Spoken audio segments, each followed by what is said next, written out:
All club meetings. Came home like Also, no new business or testimony will be conducted after 9:30 PM, and the meeting will adjourn at 10 PM sharp.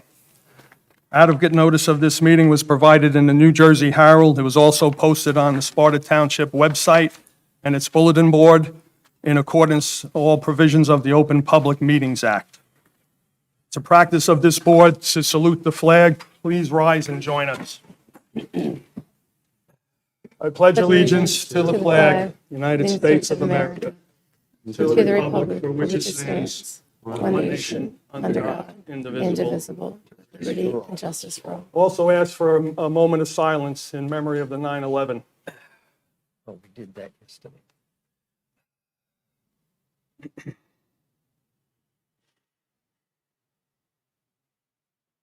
Okay, thank you, everyone. I'll go over the agenda for tonight. The board will have approval of minutes for March and August. We'll have 3 resolutions to be memorialized. And for the public hearing, we have the Sussex County Charter School for a D variance, the TOR Anderson application. That will be carried with no further notice. Marissa, I guess to the October 9th meeting, 2020? October 9th, yes. Thank you. And the Eric Fraser and Ellen Stewart application for C variance, and the Perona Realty Corporation, that will also be carried with no further notice to the October 9th, 2024 meeting at 7 PM. After all the applications are heard, I'll open the hearing to the public for matters not on the agenda tonight, and then we'll adjourn after that. Marissa, please call the roll. John Finkelty. Present. Michael Josephic. Here. Richard LaRufa. Here. Richard Rawbacker. Here. Mark Scott. Here. Lennon Tanieri. Here. Chairman Kenneth Lowry. Here. Elise Hubbard. Here. We have approval of minutes, March 13, 2024. The chair will entertain a motion. Make the motion. Do I have a second? Second. Any discussion? Marissa, please call the roll. Michael Josephic. Yes. Richard LaRufa. Yes. Richard Rawbacker. Yes. Mark Scott. Yes. Lennon Tanieri. Yes. And Chairman Kenneth Lowry. Yes. We also have minutes from the August 14, 2024 meeting to be approved. Chair will entertain a motion. So moved. Second, please. Second. Any discussion? Marissa, please call the roll. John Finkelty. Yes. Michael Josephic. Yes. Richard LaRufa. Yes. Richard Rawbacker. Yes. There is an error, I think there's an error on the last page on 2 roll votes. I am not listed as voting.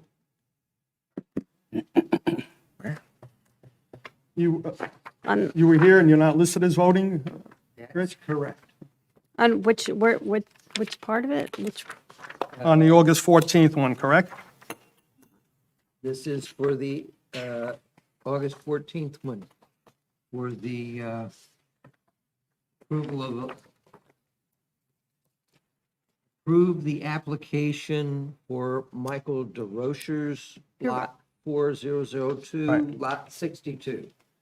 So you were here and you voted for that. Marissa, can you check the sheet there that you have? I have it right here. So he's on there? Yeah. Oh, all right. But it's not on the minutes. I don't want to be It's a pain in the neck, but it ain't there. Oh, I see. Your name is on there, but it doesn't say yes next to it. Oh, I apologize. Okay, it's a All right, typo, well, yeah. we'll make amendment for that, Richard. Yeah, Thanks for that's catching fine. that. That's All fine. right, Yes, okay, good, thank you. yes, minor detail. Richard Rawbacker. Yes, Lennon Tanieri. Yes. Chairman Kenneth Lowry. Yes. We have 3 resolutions to be memorialized. The first one was application 6-24, Jason Golder, decided on 8/14/24 for C variance release. The chair will entertain a motion. so moved. Second, please. Second. Any discussion on the resolution? Marissa, please call the roll. John Finkelty. Yes. Michael Josephic. Yes. Richard LaRufa. Yes. Richard Rawbacker. Yes, Lennon Tanieri. Yes. Chairman Kenneth Larry. Yes. Next one is application 7-24, Jason Golder, also decided on 8/14/24 for C variance relief. The chair will entertain a motion. So moved. Second, please. Second. Any discussion? Marissa, please call the roll. John Finkelty, Yes. Michael Joseph, Yes.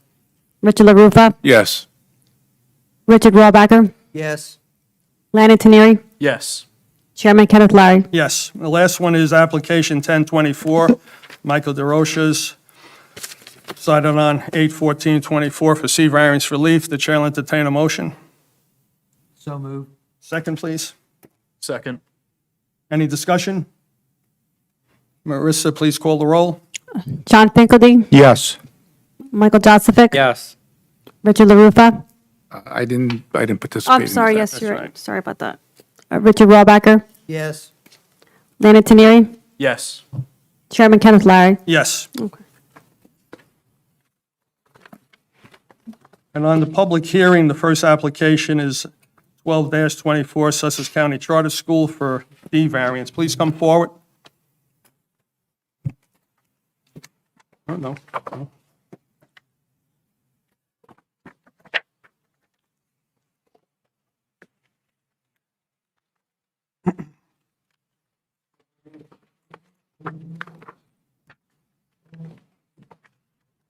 And everyone, applicants and board members, please speak clearly and loud enough for our board secretary to pick up everyone. She's been having difficulties. We haven't been speaking loud enough, so just keep that in mind. And just for the format, after you present your application, we'll open it to our professionals and then the board members with questions and comments, and then we'll open it to the public after that. Yes, Mr. Chairman. And My name then- is Richard Valenti of the law firm of Morris, Downey, and Sherrod on behalf of the applicant, the Sussex County Charter School for Technology. On just one thing, Ms. Valenti, I was going to ask our attorney Elise, because, Rich, you had a question about the reason for a D variance versus non-D variance, maybe. They're asking for an electronic sign, but it's not a moving sign. It's one that can be changed electronically, as I understand it. That is correct. And because it's in fact a stationary fixed sign, it's just that the method of changing it is not going out there changing letters or repainting Right. it, it's just electronically changing it. And it'll be illuminated, And it's illuminated. right? And does that require a D variance because So- it's electronic? That's an interesting question. Actually, Corey and I spoke about this at length today. Our interpretation, and this came to us this way, is that according to Section 18-421, that's the C1H regulations, there is a requirement you're allowed to have an accessory use customarily incidental to the above permitted uses, which arguably is a sign, but under the conditional uses, it needs to be in conformance with historic preservation. And then the historic preservation language states that it needs to be consistent with visually related to the structures within the historic period. And so my understanding is that the variance is triggered by the fact that it's a digital sign in front of old schoolhouse buildings in appearance. Otherwise, I would think that this is actually not a D variance and would Just be a C because it's variance. the digital sign. That's our interpretation of the ordinance. Same with that, Corey? Yeah. And that's what I agree to, because if you're looking under that section of the code for the C1H zone, it basically, has a whole section under there that talks about required conditions of being in that historic preservation zone, and it specifically refers to the 18.4.2S, which I think is 2R technically. I think Yes, it's a section. I agree with that. Which under that section, it talks about what you have to do architecturally, and it specifically says a sign has to be in line with the historic nature of the structures on that property. So a digital sign, even though it's not moving, is not in line, it's not, historic, in my opinion, it's not historic, in line with the historic significance of the structures on that property. All right, thank you, Corey and Elise. A technical. And Mr. Valenti, you know this, of course, is a D variance, you'll need 5 affirmative votes. And if it is passed, the variance is tied to the land in perpetuity, as you know. Correct. I will say for the record that I also reached out to Mr. Collins, the planning board attorney, because originally I was, as always, trying to avoid a D variance. But he instructed me that I should go to part of the zoning board for it as well in support of Ms. Hubbard and Mr. Stoner's statements. And And then that's why the we're here. lady, her name, because we'll have to swear her in. Lisa, would you qualify her too, if you don't mind? Can you please rise? You swear the testimony you're about to give in this matter shall be the truth, the whole truth, and nothing but the truth. Can you state your name, spell your last name for the record, and provide your address, business address? Noreen, Noreen, Lazarick, Lazariuk, and the school address is 385 North Church Road, Sparta, and I'm the superintendent. Thank you, that was my next question. Fred, how can we help you? Well, we'd like to get an electronic sign for the, in front of the school. May I give a brief summary of our presentation? I'll just take 2 minutes. So again, this request is limited to permission to seek a freestanding digital sign on the property. The property is actually located on Route 94, right on the Hardiston border. It's less than 1/10 of a mile to the Hardiston border, only a couple of lots from it. The charter school, who folks may not know, is a public school of choice. What does that mean? Number one, it's a public school. Number two, it's tuition free. Number three, it is available to all students within the area, and in fact, there are only 2 charter schools considered rural charter schools in all of the state of New Jersey. Students are admitted to the school on a first-come, first-served basis. It is intended to be a choice school. In other words, a public school where you have the option of attending but not required to attend. Its purpose is to provide alternate forms of education for children and opportunities for families to obtain a different type of education. The proposed sign is similar to digital signs that are in the township already. For example, Rev Brown has a digital sign. The Sparta Medical School has a digital sign on the wall. Sussex Tech has a digital sign. The firehouse right next to Sparta Dairy has a digital sign. Andover Township Municipal Building, Andover Township School on New and Sparta Road have digital signs. So there's a proliferation of these digital signs, and they serve very valuable purposes, which our testimony will get into later. As part of this approval, we wanted to mention 2 critical things to the board. Number one, we are open and receptive to having community announcements, including Sparta Township announcements regarding emergencies, community events, also to appear on the digital sign. Number two, the sign itself, we are willing to walk with the borough in terms of customizing the sign to fit better into the historic district. And I want to make that clear ahead of time because we understand that's really part of the basis for the use variance, and the use variance can attach conditions to it. So what we've presented to you this evening is the physical features of the sign, but I want to stress again, we're willing to work with you with respect to stylizing it, if you will, with respect to having it fit in. We have Mr. Dunn here this evening as our professional planner. He will testify with respect to the special reasons, inherently beneficial use of the school itself. I appreciate your time. I'll shut up and go now right into our witnesses. Okay, Mr. Valenti, go ahead. I'm sorry. Sparta residents get, I apologize. Thank you for reminding, Sparta residents get first priority. which we'll cover in your testimony. For admission? Yes, Okay. yes. In other words, if a Sparta resident asks to come in, they're going to get first choice, first chance ahead of any other applicants. Noreen, where is the school located? 385 North Church Road, Sparta. How close is the school to the Hardiston border? Approximately 2 lots, 2 to 3 lots. And you heard my description of what a charter school is. Was it accurate? Yes, we're a public school. A lot of people think we're not a public school, but we're a public school of choice. And what grade levels do you serve? 6th, 7th, and 8th grade. And how does a student apply to the school? We have an online, and you can come get a physical application, but it is just asking for your name, address, what email address, what grade you're going into. Very basic information, and we accept everyone on a first come, first served basis, with the exception of Sparta residents and siblings of current students. They get priority. Is there an entrance exam? No. In the past, while you were serving as superintendent, did the school get approval from the Sparta Planning Board with respect to converting part of the school to a classroom? Yep, 381 North Church Road. We rent that building. And that is, we have one classroom in there, and we did come before the board and got approval for that.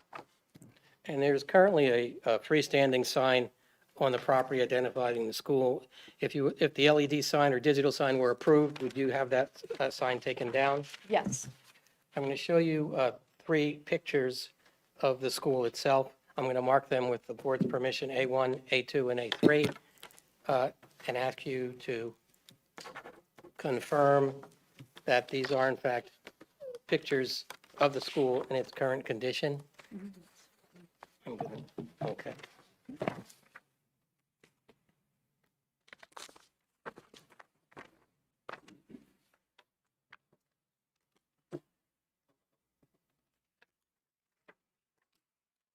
That's accurate. Okay, so these are 3 pictures of the school that were taken within, very recently, and obviously you're familiar with the school.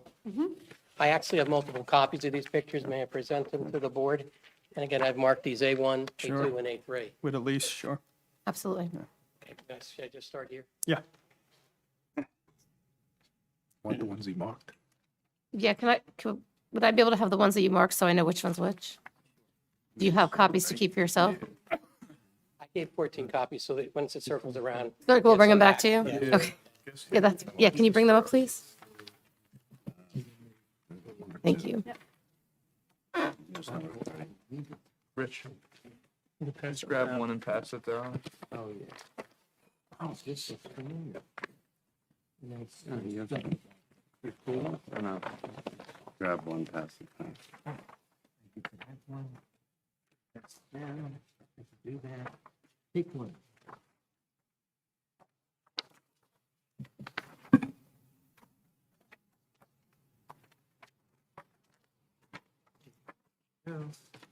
Mr. Valenti, what sign did you mention that would be taken down if the digital sign is approved? There is a sign to the left of the driveway that says Sussex County Charter School for Technology. It is a brown side with gold lettering. I think I have a separate picture of that sign. I don't think I have 14 copies of it. Oh, they're mine. Oh. Okay.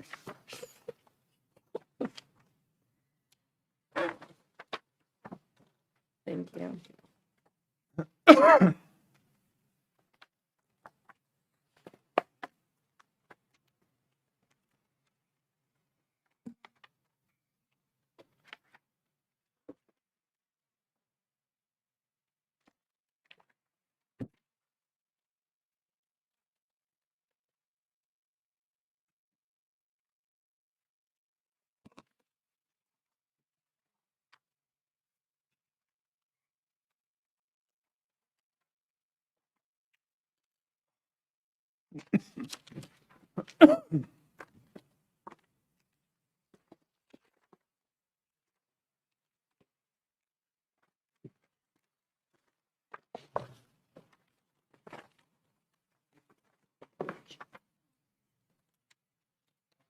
If they'll allow me to.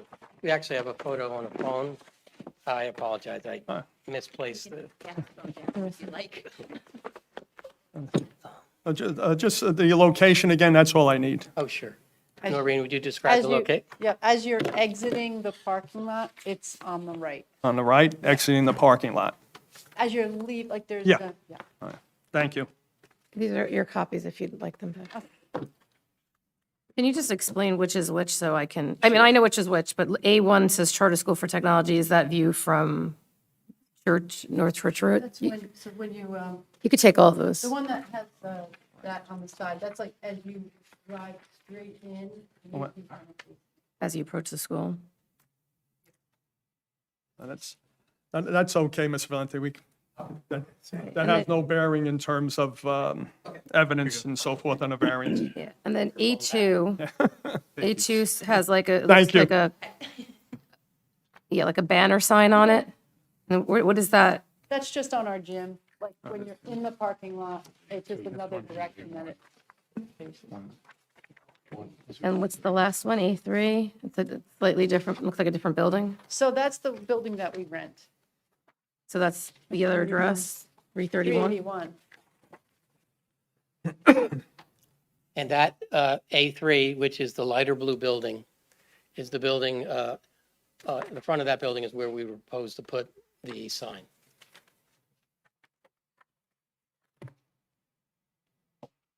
Noreen, are you familiar with the buildings and homes in the immediate vicinity of the school? Yes. I'm going to show you some photographs. I'll mark A4, A5, and A6 for identification.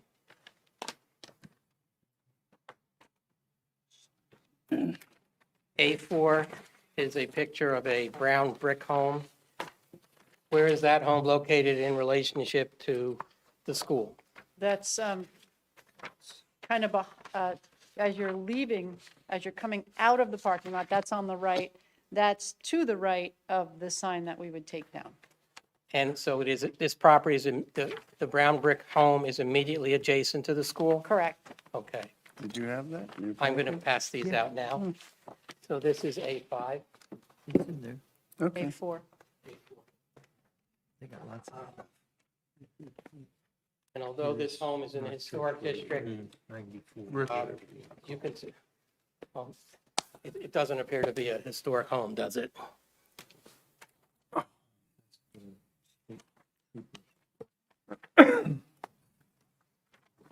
Yep.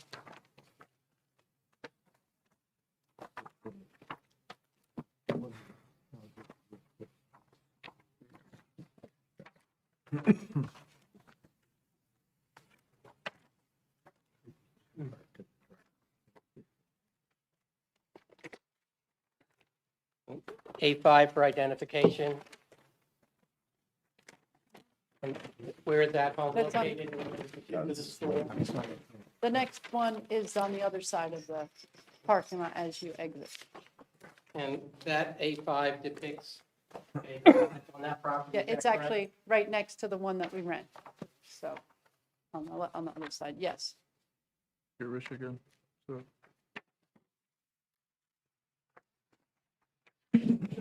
And I'm going to show you another picture of A6 for identification. Do you recognize that home? Yes, Is that the home directly across the street from the school? correct.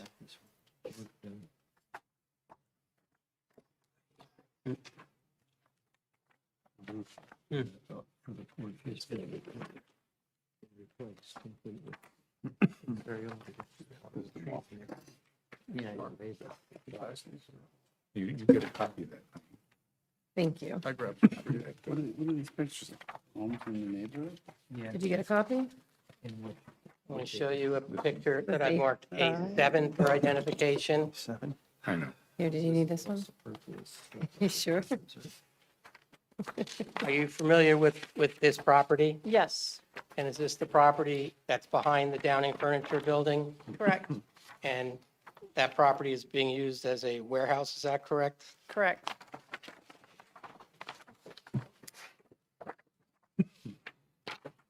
And this property is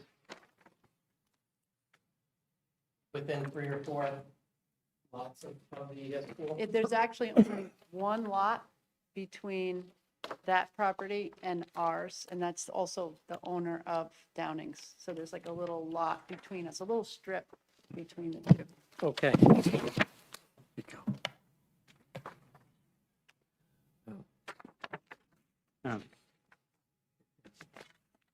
Why are you seeking permission to have an LED sign for the charter school? Well, we'd like to use it for emergency announcements.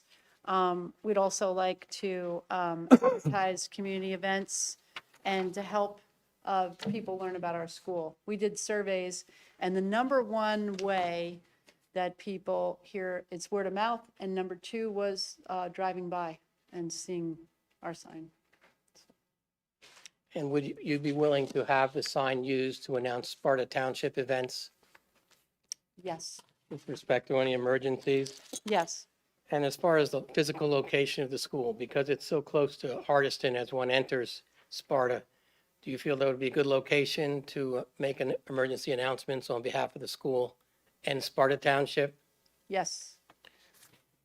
Would the sign also be used to direct people to the address for the school's website?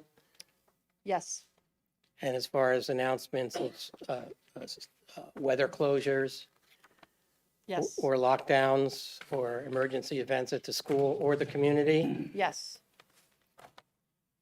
And are you willing to have the use of the sign adjusted so that it is not on when it's dark out? yes, And are you willing to limit the frequency of messages on the sign, the duration of the messages on the sign? yes, And we'll have the testimony of Mr. Palmer later, who represents the sign manufacturer, but you are willing also to have the sign programmable so that it can be programmed remotely and instantaneously? yes.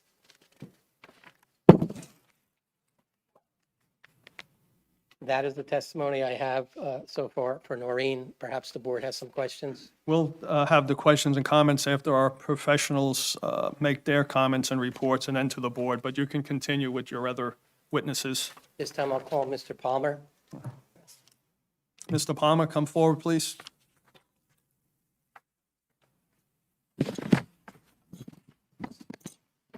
Elise, you're so kind. Raise your right hand. You swear the testimony you're about to give in this matter shall be the truth, the whole truth, and nothing but the truth. Can you state your full name, spell your last name for the record, provide your address, My home address or the work address? business address? My name's Joseph Palmer, last name's Palmer. Our business address for Casey Sign Company is 142 Conchester Highway in Aston, Pennsylvania. It's 19015. Thank you, sir. Mr. Valenti? And Joe, would you describe for the board what your company does? So, within the state of New Jersey, we are the only co-op approved state contracted sign vendor. We are a commercial sign and awning company. We make everything completely custom to what the customer would like, and then obviously, we can customize it to whatever is needed on, the township, what they would allow as well. We've been in business for 40 years. We serve the tri-state area and family owned and operated. The Clark family has, maintained the ownership over the last 25 years. But at the end of the day, we are, a small, family-owned, small business, commercial sign company. Approximately how many signs has KC Signs been involved in locating in New Jersey? Over the past 3 years, we've probably I would say we've installed about 275 to 300 LEDs just in New Jersey alone. And have you also been involved specifically, KC Signs, with respect to school signs in Franklin Borough, right next to Sparta here? Yes, we have. Okay. How about Jefferson Township? Yes. Okay. What do you view as the advantages of digital LED signs for the property owner? Well, one thing you're going to do is it's going, the biggest thing is the sign's going to be used for emergency preparedness.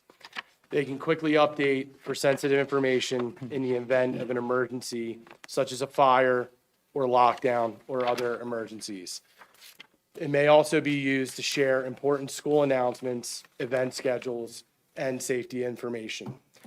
It can be used for community building by providing information regarding athletic events and community announcements. It can be used to identify the school and/or the township's website so that the public can be aware of those website locations.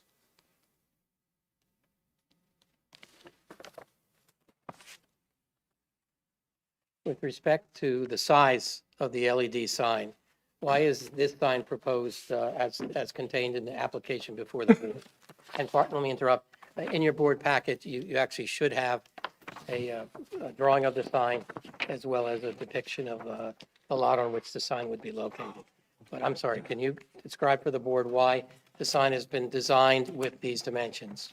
So especially where the school is located with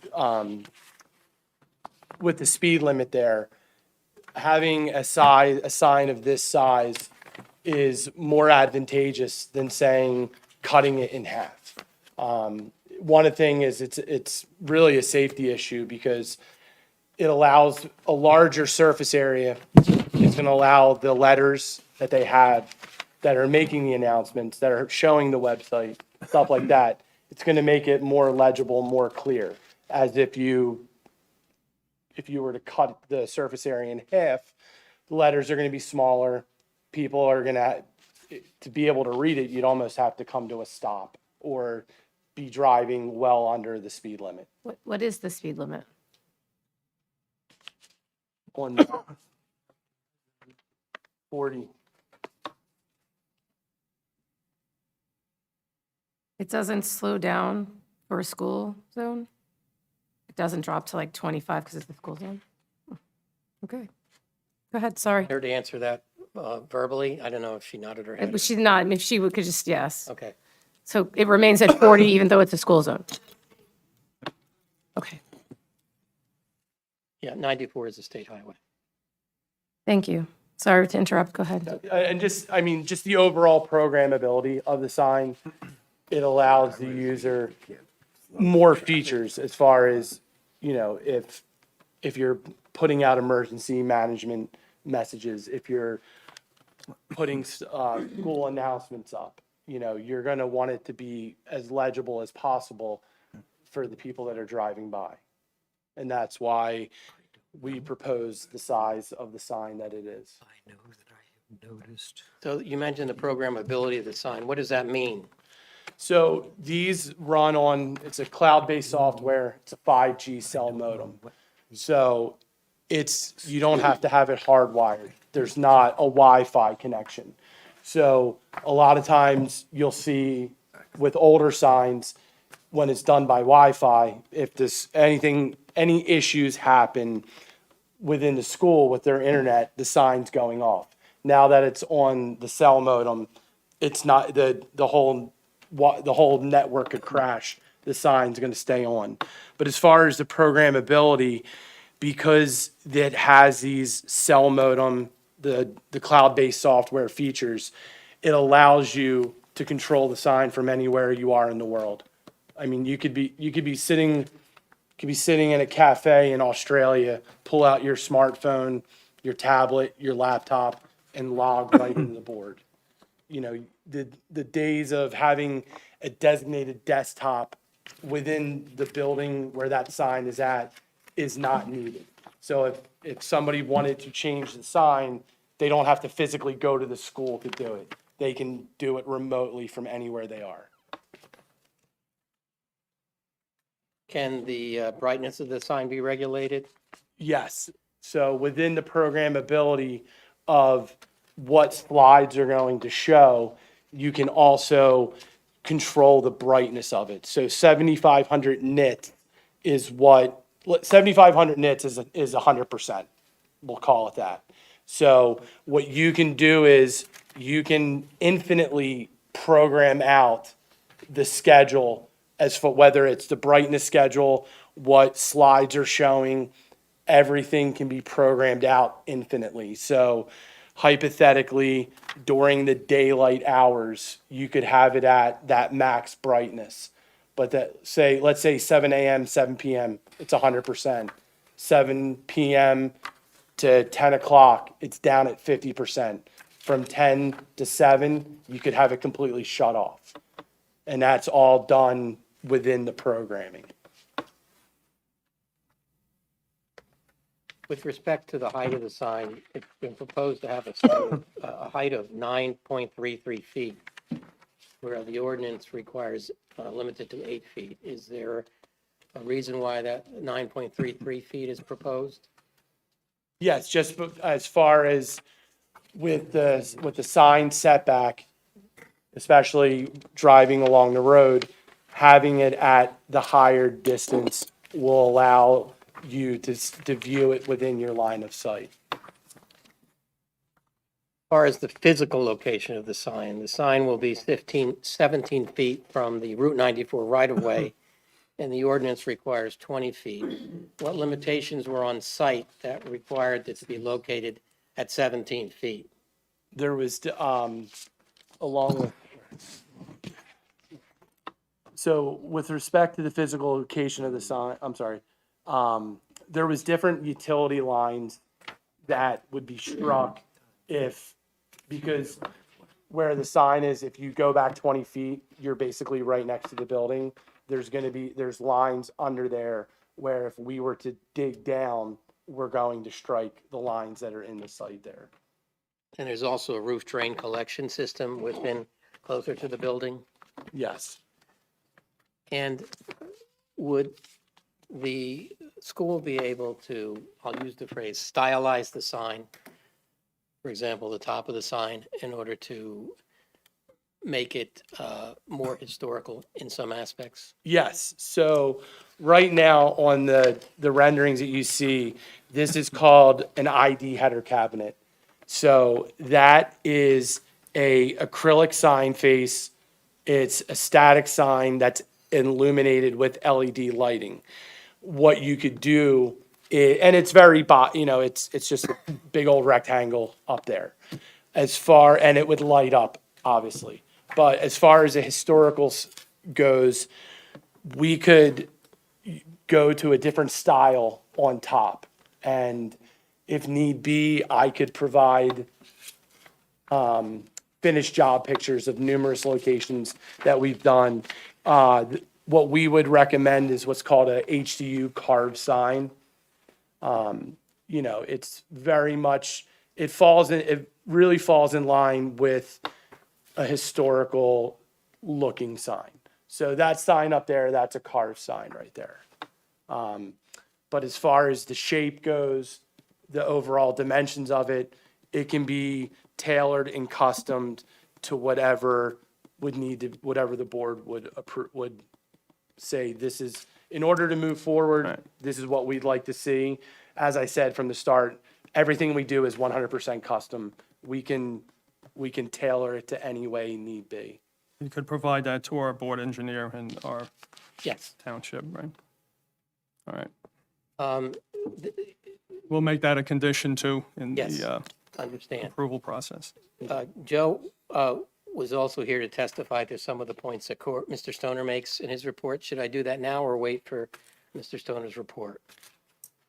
Well, I guess he could, how do you feel, Corey? Do it now? I would. Yeah. Because my comments are specifically Yeah. related to the nits and the different things, items he's talking about right now, so I think it's appropriate. Sure, Okay. go ahead, Mr. Knight. Thank you. Joe, I'm going to review with you, in particular, page 3 of Mr. Stoner's report, paragraph E. And would you please go through those points in paragraph E, Roman numeral I, all the way down to Roman VII? Okay. You just want me to read out what's in the Read them report? out and then your response, please. Okay. Limit nighttime brightness level for an on-premise electronic message center, EMC, to 0.3 foot candle above ambient light conditions at an appropriate distance. So that is something that can be, as I said earlier, we can program, it can be programmed, the brightness can be programmed to whatever to whatever will be allowed by the regulation. Continue with that, go into the next one. I think the next comment kind of relates to that. Limit sign brightness to 5,000 nits during daylight and 500 nits at night. That's no problem. That can be done. Because the nits themselves, so the brightness of the sign and the brightness of the sign will relate into the foot candle that's actually being thrown, from this sign, correct? Yes. Okay. So when you were stating the 5,000 during the daytime, 500 nits at night, what are the hours that you'll be looking at, for this facility? Noreen, what will be your requirements as far as times a day when the sign would actually be lit? You have you to able come to near the hear her? microphone so it can be all picked up. It's a state requirement to have everything on recording, so please come forward there. Well, the answer is that I would do whatever the board would want me to do, but ideally, I would think it would be from 6:30 a.m. to 7 PM. Okay, so the hours of the brighter nits is during the daylight hours, when you needed to have it brighter, but as soon as, at night, when it'd be night censored or night remote, then once it gets into the darker hours, up to 7 PM, it would be a reduced brightness, correct? Yeah, even shut it off. Well, after Talking about after 7 PM. Yeah. He's talking about before. During winter months, it's gonna get dark about 4:30, 5 o'clock. It's gonna be a brighter situation up to 7 o'clock, and at 7 o'clock, you're staying at that point, you would shut the sign off Yes. until morning, and it would turn on before, until it would adjust, it's from 7 PM to 6:30 AM, it would not be on, and then during the day, the time it is on, it'll vary based on the brightness of the day. The nits will be, the brightness of the LED lights will be adjusted based on the lightness, yeah, Correct. okay. Could we clarify this? Because early in your testimony, you said it wasn't going to be on at night. So I just want to hammer this down because we have conflicting testimony. I guess I thought after 7 was night. So is the entire sign going to be off? Or because it's a two-part sign, right? There's a backlit of the school name and then there's an LED component with letters and number, whatever you The whole want to thing can be flash. shut down. Well, but I'm asking is the school going to do? I understand everything could be shut off. Anything can be shut off. You just turn the power off, right? But what is the school going to do is my question. At what time? At 7 PM. And let's get back to the format two, where you were going to finish the application, and then Corey will go over that report instead of we're doing it now like you are, going piecemeal. Can I just follow up on that last part, though? For emergency purposes, I'm assuming it can be turned back on because emergencies don't end at 7. I mean, I don't know if the town or the board would prefer that, but I would imagine that something might happen after 7 o'clock. Well, yeah, I That's mean, up to the board. I mean, it's up, I mean, obviously, it can be, that's not my decision, but I'm saying it can be shut down, or it can be brought down to a level where it's not going to distract people driving by. Sure, you can control the brightness. So if something were to happen in Sparta and there was an emergency, how do you get the sign back on? Who do you call? How is it done? What's the mechanism for the town utilizing the sign during or off hours for emergencies? There would need to be some direct communication between the town emergency management or the town of, whoever the town appoints, and direct communication with Noreen to say, hey, we need this emergency sign posted. We understand that an emergency situation would be worthwhile, but only in those situations would the sign, Beyond when after it's 7. dark out, be put on. I mean, just to step in, literally, if Maureen fielded a call, she could have the sign up and running in less than 5 minutes. All right, thank I you. work closely with the Sparta Police Department now and the Sparta schools. So I'm always, All right, Ms. Valenti, you can finish presenting the whole application with your professionals, Then then we'll we'll go get back back. to Corey Okay. and those other points there when you're completed, all right? Yes, my next witness would be Jason Dunn. All right. Jason, come forward, please. Thank you, Mr. Palmer.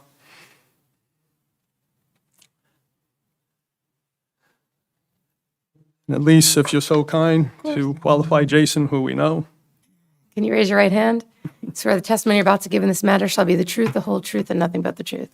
Yes, I do. Can you state your full name, spell your last name, provide your address? My name is Jason Dunn, D-U-N-N. Business address is 11 Lawrence Road, Newton, New Jersey. Go ahead, Jason. Just for the record, your license is, I'm assuming you've been yeah. here before, your license is current and in good standing? Yes. Sorry, I'm not here all the time, so I just want to make sure the board's familiar with you. Thank you, Elise. Go ahead, Jason. So, as we talked about earlier, this is considered a D1 variance because it's not a permitted use in this historic zone. I had a chance to look at Corey's letter and also the ordinance. I visited the site and has, been talking with our team here, so I understand what it is they're asking for and where the location is and everything like that. The schools are listed as an inherently beneficial use in land use law, and I think that's an important thing to keep in mind. although the sign becomes sort of part of the campus and part of the inherently beneficial use, it's my opinion that it's a feature that promotes the school's mission, and it augments the school's identity, as we heard from the superintendent. That's how people recognize, and, you know, it gets in their minds like, oh, I have a choice for my children in a charter school. And it improves, obviously, the messaging to the students and their families, and as we talked about, in certain circumstances, especially Sparta Township. So I think it's an extension of the inherently beneficial use. It does have special reasons, sufficient special reasons exist to approve this, in my opinion, because it promotes several purposes of the land use law, goals and objectives. The first and most famous one is the road safety and general welfare. Provides a clear and concise venue to announce the school events, market the school, and easily and quickly identify where this property is by the approaching drivers. It's particularly suited for this location. We heard about why it's important to be located where it is, even though there's a setback deviation from your strict standard of your ordinance, and a actual size and height deviation as well. But I think that the main, as Corey talked about earlier, the main focus and why we're here for a use variance is because it's a lighted sign in a historic district. But I'll get to that part of the ordinance momentarily. The next goal of the land use law that I think is promoted is the installation of the sign is an appropriate and efficient way to use public funds by aligning the need and benefit for the sign with your land use policies. That means, and the reason I include this one is because this is a publicly funded school. So I think that this helps uphold that goal as well. It's my opinion that it also promotes a desirable visual environment because of its proper location, and the designated colors and architecture will complement the school buildings and also won't be a detriment to the neighborhood in the character of the historic area. And the sign design, letter J of the goals, is the sign design and location respects the historic designation of the zone by fitting into the character of the neighborhood. We saw some pictures, some evidence of the buildings that exist. You know, I think we can see that these aren't registered historic districts. It seems like the architecture has a lot of gabled roofs, straight lines. And I did a little research, just as an aside, to figure out why the township would have designated this as a historic area. And what I found was a couple things. The ordinance itself, like the second sentence in, it refers to the Lake Mohawk area and Main Street. So again, I'm saying, well, if it's talking about those communities, why is it talking about this? So it turns out that this intersection in what's known as the Hamlet of Monroe, in like the 1850s to late 1800s, was a very active area. But as we can see today, that's not the case. The railroad is no more. The hotels and the barkeeps aren't there. But I think it's valid that the township would want to try to respect this area as the history that it has. So moving along to that historic preservation, section 18-4.2R, there are several factors that it would like us to address and the board to consider in their approval. But I should note, it's really more geared toward a building improvement or a building demolition. But I think a sign is also, again, an extension of what the campus is. So forgive me if I'm reading some of this, but it's kind of like what we were starting before, where it's a consideration and then a response, right? So the purpose, your ordinance says the purpose of the provisions of this section is to set forth guidelines for evaluating the impact of new construction and structures within the historic zone districts. And I'll paraphrase. Conversion of existing buildings within the historic zone shall be reviewed to determine the effect on the neighborhood and subject property. In regard to all applications for site plan and variance, the following factors shall be considered. Letter A, The impact of the proposed change on the significance of the structure or neighborhood. I think we've heard that the sign will not change the significance or visibility of the existing buildings, and I think it will have a negligible impact on the character of the neighborhood. We are located in front of an existing building, but it's not blocking the features of that building. The sign is not, totally blocking the trim around the doors and the gable features of the roof. So I think it's appropriate. The structure's importance to the township and the extent to which its historical or architectural significance would be adversely affected to the detriment of the public interest. As I said, the existing buildings are not going to be modified and as a result of the proposed sign, and therefore the buildings, they won't be impacted. Letter C, the use of the structure involved. The use of the sign, as we explained, is to inform the public and the students and also for emergencies. The extent to which the proposed action would adversely affect the public's view of a landmark or structure within the neighborhood or district. I don't view any of the nearby buildings or structures as a landmark for Sparta, so I don't think it would impact that. And lastly, E, the impact proposed to change, would it have an architectural significance and visual compatibility with the related structures? Again, we're trying to follow the design theme and line work of the school buildings to either match it or work with the board and their engineer to come up with a design that's fitting for that portion of the road. So I think that the positive criteria can be met because we address all these things. We are, as far as the negative criteria, it's my opinion that the sign won't have a negative impact on the public good.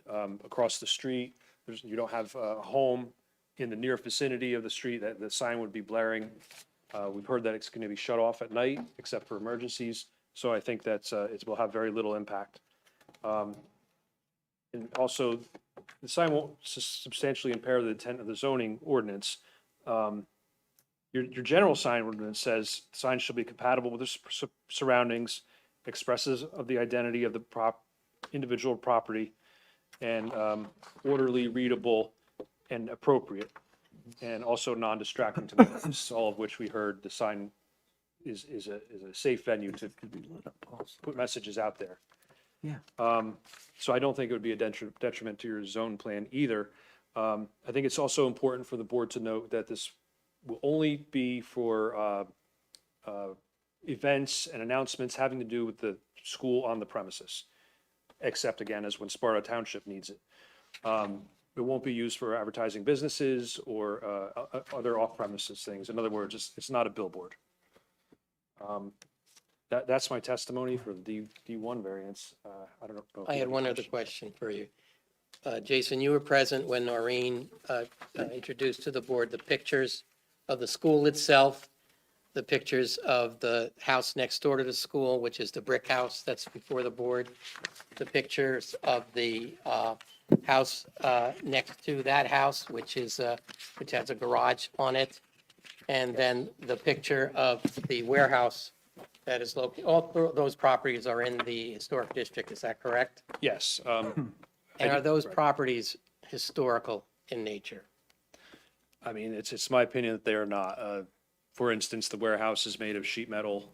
That's certainly not historic materials or significant architectural finishings.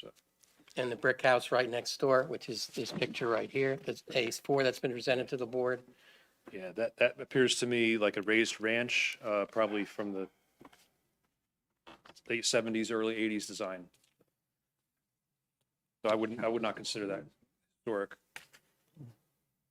That's the testimony you have for Jason this evening. That concludes our testimony, Mr. No one Chairman. else, Mr. Valente? You're complete then? Yes. We'll open it to our board professionals, Mr. Stoner, and then Elise after Mr. Stoner, if you have any questions. And go over your report, of course. Yes, they started talking regarding my report, all the board members, Corey Stoner, filling in for Mr. Simmons this evening. I did do the report in this application, and we talked about the zoning and the use variance requirements, the site plan requirements. they started to go through some of the items regarding what the sign is not compliant with. I think you might have commented that was variances. I believe they'd be, this application is use variance and an amended site plan. I believe these are design waivers because they fall under the site plan design standards, so they would consider design waivers rather than variances. You talked about the first part about the sign being 17 feet away from Route 94 right away, and that they need a waiver because they need a 20-foot setback requirement. You discussed that. I do want to comment that this has a very narrow right of way. This part of Route 94 is very narrow. So sometimes the board might be looking at a sign that has a buffer, a grass buffer area, which is the right of way, and then you have the required setback. So even though it's close to the 20 feet, it's 20 feet from the edge of pavement for the most part, not just the right of way line. So keep that in mind. The proposed sign have design waivers.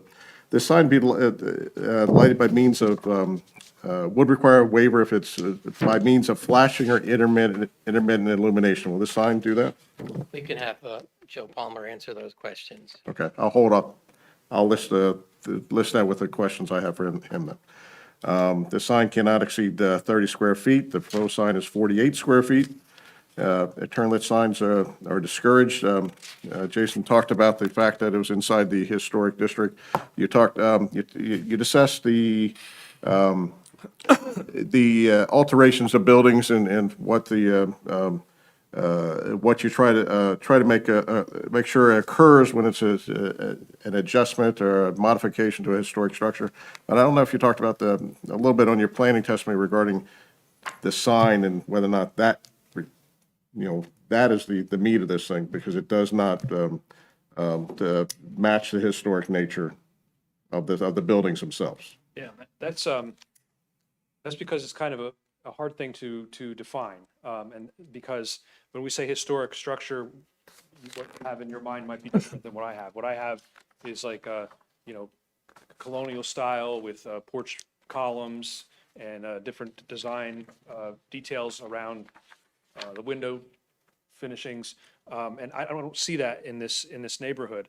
So my testimony is that the sign itself and what it's made of and how it will look significantly is compatible with the existing school design. That's my testimony on that. But you'll be able to work with Corey and David in terms of fine tuning the Yes. sign for that district, So right? what that might be, and we can talk with Joe about that, and then, of course, the school, instead of it just being a box rectangle, perhaps it has some kind of roof feature or finial, I think it's called, something. The carved portion of the sign. So yes, we can do things that'll upgrade the look of it to match more of a historic look. So the final design may not be a box design that's shown in these photos. It might have an architectural element to be a little bit more in the articultural. It sounds like that's what the board would like to see, and we're offering that. Thank you. The part of the code design standard says one freestanding sign is permitted with a maximum square feet of 12 square feet and a maximum height of 8 feet. You're at 9.33 feet. That sign is off the roadway. It's a little bit raised from the roadway. So it's 9.33 feet, but it's several feet higher than from Route 94. So that is a variance. The one freestanding sign, there's one freestanding sign on this lot, but you already have an existing freestanding sign. So this will be the second freestanding sign? We will take down that freestanding sign that's on the adjacent lot. Okay, so That's that on our sign, property. that will Yes. come down as part of this application? Yes, We can make that a condition too yes, yes. of approval. That's even if the nighttime it's dark, you're not going to have any sign that labels the school, but I guess that won't be an issue? Okay, it'd be at after hours, I assume? Okay. In the maximum area, 12 square feet, you are at, well, it says institutional signs that shall not exceed 30 square feet, and you're at 48 square feet. And then the historic section of the code states that you can't have a maximum of 12 square feet, so they kind of contradict each other, but you still need waivers from both of those sections. We had if I could just add to that a little bit, we had an application in a C1 district. It wasn't a C1H, in Pinecone Plaza, it's called. and they were asking for a larger sign than what's allowed, larger than the 12 square feet, and multiple tenants. And I think that, you know, every property is unique, right? But when this zone was made and the zoning requirements were made, I think the board may have had more of a Main Street neighborhood in mind. Whereas, you know, kind of closer to the road, slower speeds, so that's why the 12 square feet would be appropriate. We're asking for relief on that because, as Corey said, it's set off the road and a higher speed road. I had a comment, we had a comment regarding the applicant confirmed that they'll be used only for this site and not be a billboard. They commented on that, so satisfactory. And then my other comments are regarding the actual sign design and some of the specifics regarding the sign design. So I'll wait, you know, for the other, you know, individual who testified on that. Mr. Palmer can go back to those points on page 3 of Corey's report. Yes. Mr. Okay, Palmer, that's- can you come back up, please? Mr. Palmer, please come forward.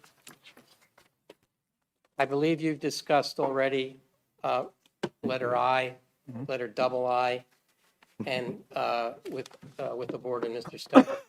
And we are at the triple I. Can I go back to? Sorry, yeah. If I can go back to under 4, comment 4 under site plan C, C1, CI. No sign shall be lighted by means of flash or intermittent illumination. Can you speak to that?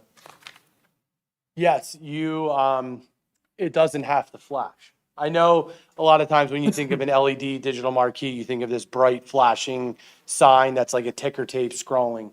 That is one of the other features of the programmability. You can program how each slide appears, disappears, how long each of them stay on there. So if you guys didn't want, if you didn't want something constantly flicking and changing, you could say each slide has to show for 30 seconds. And that can be programmed to that. And as far as you're saying the flashing bright, Yes. that's the way that it can appear and disappear. It's not a flashing sign. You can essentially make an LED digital sign static so that it's just showing the text. Or if there's Teacher Appreciation Month and they want to feature a teacher and have her name up there, you can put a still photo there. It's not going to be something that's just bright, flashy, and flickering at the cars that are coming by. All right, so that will not occur with the flashing intermittent That's correct. It will illumination? not occur. So my comment of that goes away. On E on page 3, I had, I think you commented limited nighttime brightness. We discussed that. Limit the 2, limit sign brightness to 5,000 nits. You agree to that, 5,000 during the daylight and 500 nits at night. Required automatic brightness control key to ambient light levels. Can you speak to that? Because sometimes during the day, it's going to be darker, it's going to be lighter than others. How does that work? Well, with the programming, the program will allow you to control that. So, the ambient, that's the best way to explain that, I'm sorry. We used this comment in some of our other towns where basically during the days, if you had a cloudy day versus a sunny day. Yeah, so what you can do is you can, obviously, if you set it at 5, if you're saying that it's got to be set at a certain level, yes, if it's cloudy out, it might appear brighter than, say, if it's 100% sunny. But as far as that goes, you can program it so that if you feel it's too bright. Is there a light sensor related to this or no? No, there is no sensor, there's no like aftermarket sensor, or there's no sensor per se on the board itself. And according to, the reason for that is it's better to be programmed remotely than to have a light sensor. Is that correct? Yes, because, technology. well, yes, because if you have, with the programmability, you can control it to the exact brightness that you want. With the sensor, you don't know what you're gonna get sometimes. Historically, the sensors sometimes aren't effective or work properly. No, they don't. I mean, they can malfunction. I mean, it's not gonna work as well as someone being able to go in there and physically program it to the brightness that you want. And who has the power to, not necessarily the power, but the ability to modify the brightness? The programmer of the board. And who is the So, programmer of the board? The school itself? school itself, yes. Required the display to go dark if it's a malfunction? If the sign is a malfunction, does it go dark, or does it, there's no, if there's something that goes wrong with the sign, what happens with it's not gonna all go, No, I mean, It's not going to start flashing. no, or- if it malfunctions, it goes out. That's usually why people call us after, hey, my board's completely out. I need you to come look at it. and then to remain static for a certain period of time, so it's not flashing, typically 5 to 8 seconds, but it could be, I think it'd be more desirable for the school that it would stay longer, so I'm not sure what kind of, Whatever the board would say, whatever would need to be required, it could be customized to that length. and then just a general comment, no videos are to be displayed. This isn't a running video. You send a picture, it'd be a still picture, something. of Yes, that you nature. can have, I mean, it has the capability to show a video or to show a movable GIF or a still photo or text. But it doesn't have to do that. And we would certainly agree there would not be videos on this sign. That's all I have right now. Thank you, Corey. Could I just share a picture? So when we were talking about the HDU carved signs, that's a sign we did down in South Jersey with the Northfield Police Department.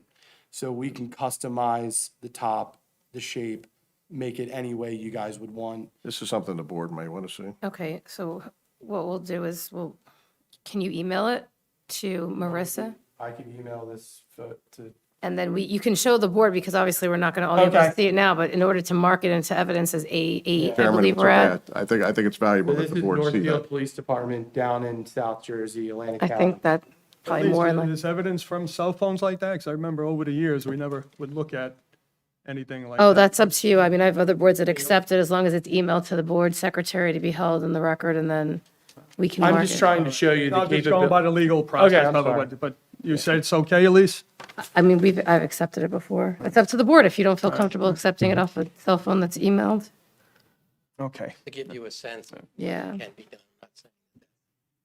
The exact picture. I mean, the height of it, the shape of it, anything could be customized. That whole thing's electronic? This is electronic here. Can you explain The that? bottom. The bottom, that's a 4-foot by 8-foot electronic sign. Above here, these are the HDU carved portions of the sign. But then they wouldn't be illuminated, right? No, they're not illuminated. They're not illuminated. But the subject sign we're talking about is gonna be illuminated on both the top and the bottom. The Yes. one that we have proposed right now, that header cabinet has the ability to be illuminated with LED lighting inside. Mark, after we see it all, you can sit down, Mr. Palmer, then we can, you have Sure. questions, we can Sure. ask Mr. Palmer. Go ahead, Mark. Go ahead. Oh, no, all right, wait, are you finished, Mr. Palmer, too? Because we'll open it to the board now, since our professional is done, and then we can have the questions, okay? No one else, Mr. Valenti, from your That is correct. group? All right. Correct. Marissa, can you call on the board members for questions now in regards to this application? John Finkelty? I think the only question I have is the lighting sequence, like times, and I feel like I didn't get that clarified. Is it like 6 in the morning till 7 at night, 5 in the morning, sun up to sundown? I see instead of lumens, we're using nits. I guess it's something new for me, but yeah. So that's all I'd like to know is if it's lit up, I know I can do my stuff at a half hour before sunrise and a half hour after sunset. Like, that's how my programming works, not on my signs, but on my house. But that's the only thing I would want clarification on is, when it's going to step down from, 500 nits to step up to 5,000 nits during the daytime. Noreen, let's answer that definitively, because I understand. Well, I was going to ask for, what my intention was to do like 6:30 in the morning till 7 PM at night with the consideration for how dark or light it is out, the time of year, have it comply with the brightness that we were just. And I guess that's my kind of part of this question is, does your software account for the day where we are geo-referenced and sun up, sundown, and can it automatically do this, or Well, no, we're it going to have does a have the response? feature, I mean, you can have it, you can have it turned down because because it's on the cell modem, it knows where it's at. Like when if I had my demo trail here and I turned it on, it's going to pull the weather from here. Like, Right. it's going to know where it's at. So you can have it so that you can set it, you can customize it so that it is with how you're programming it. So you can program it down within the hour of each day. You could literally say from 12 a.m. to 2 a.m., it's at this. And you can go with each hour. But then you can also have it set where, let's say you have two functionality brightnesses, you could have it, or a better example would be, let's say from 7 to 7, you had it at 100%. From 7P to 7A, it shuts off.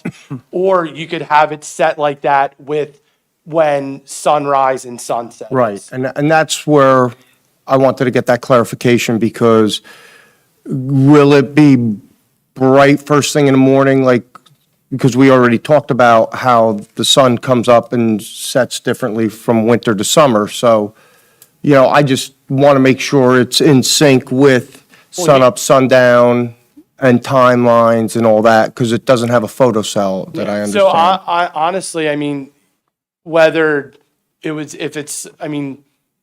guys could have the capability to go to the school and say, during these months, we want it at this brightness, because obviously during the winter months, you're not going to get as much daylight hours. But the software doesn't do that automatically? No, it doesn't. Okay. So but that is all programmable by the user, which in my opinion is I would rather be able to do that than rely on like a What does- sensor. What's that? What the Farmer's Almanac says when the sun, Yeah, I sun guess goes so. down, well, I don't know about that, But- it's usually right. So yeah, I mean, as far as to answer, I guess to wrap up your question, the school can control it to however the board would say this, in order to have your sign, this is what you have to type of schedule you have to follow. And that can be planned out you can plan that out for the entire year. And it's something Yeah, where. it just seems like a lot of work for the board to plan out when the solution could be in the software itself, but it's not there, but I'm just saying. I know, I mean, hey, there's no LED company that, ADT does it, but go ahead. I understand, but I'm saying, the LED manufacturers haven't come up with that solution. Gotcha. And John, that probably wouldn't be the board, but Corey's department and zoning and land administration, and they have quite a bit to do now. Yeah, You I'm know just. what I'm saying? I'm just, Yeah, because I do it at my own house, and I see, I just program it so when the lights come on at 5 a.m. and they go down a half hour after sunset, automatically all through the year. what do you think about that, Corey? Being- Becomes a zoning issue. It's a zoning officer enforcement type issue to make sure they comply with what's in your resolution. So Yeah, and that was my only question, just control of the lumens or whatever we're calling them now, bits. Nits, excuse me. Thanks, John. So here's the other thing. They can program it. I mean, you know what sunrise and sunset is each day. They can program it around that. Okay. So that's another, I mean, that's again, as I said, the feature of being able to program it yourself, you can program it so that, hey, if sunset is 7:33 and I guess we were saying it would be off after 7, but during the winter months, if it's, I mean, heck, 5:30. where I live, it's dark by 4:30. Right. So, you could say by, from 4:30 to 7, we're gonna dial it down gradually so that it's not as bright as it was during the daylight. Right. The school has the capability to program it that way. Okay.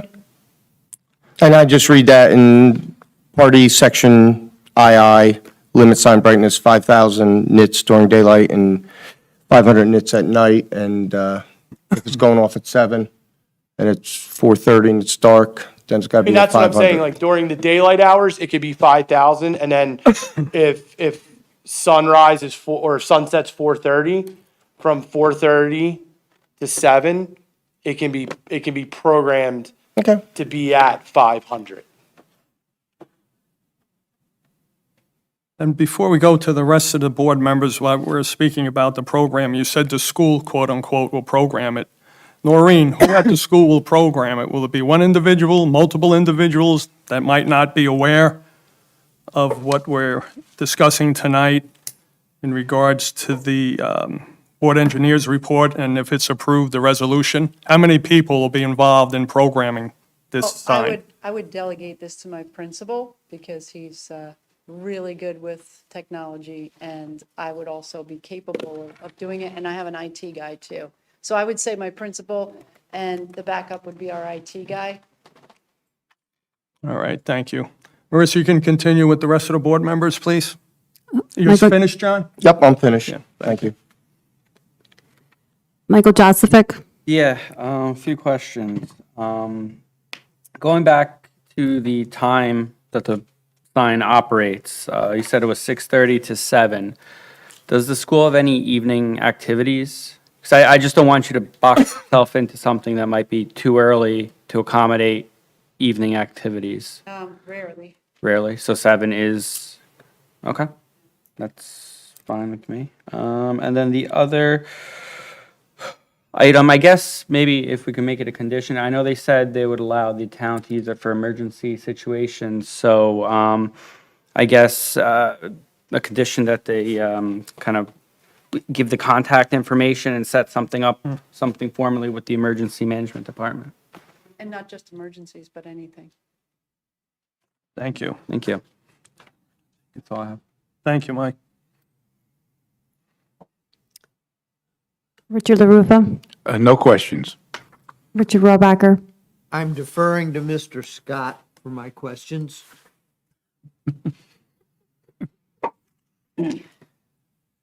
He asks better questions than I do.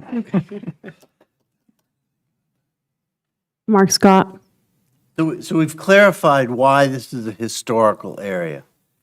Can we hear that again? Jason?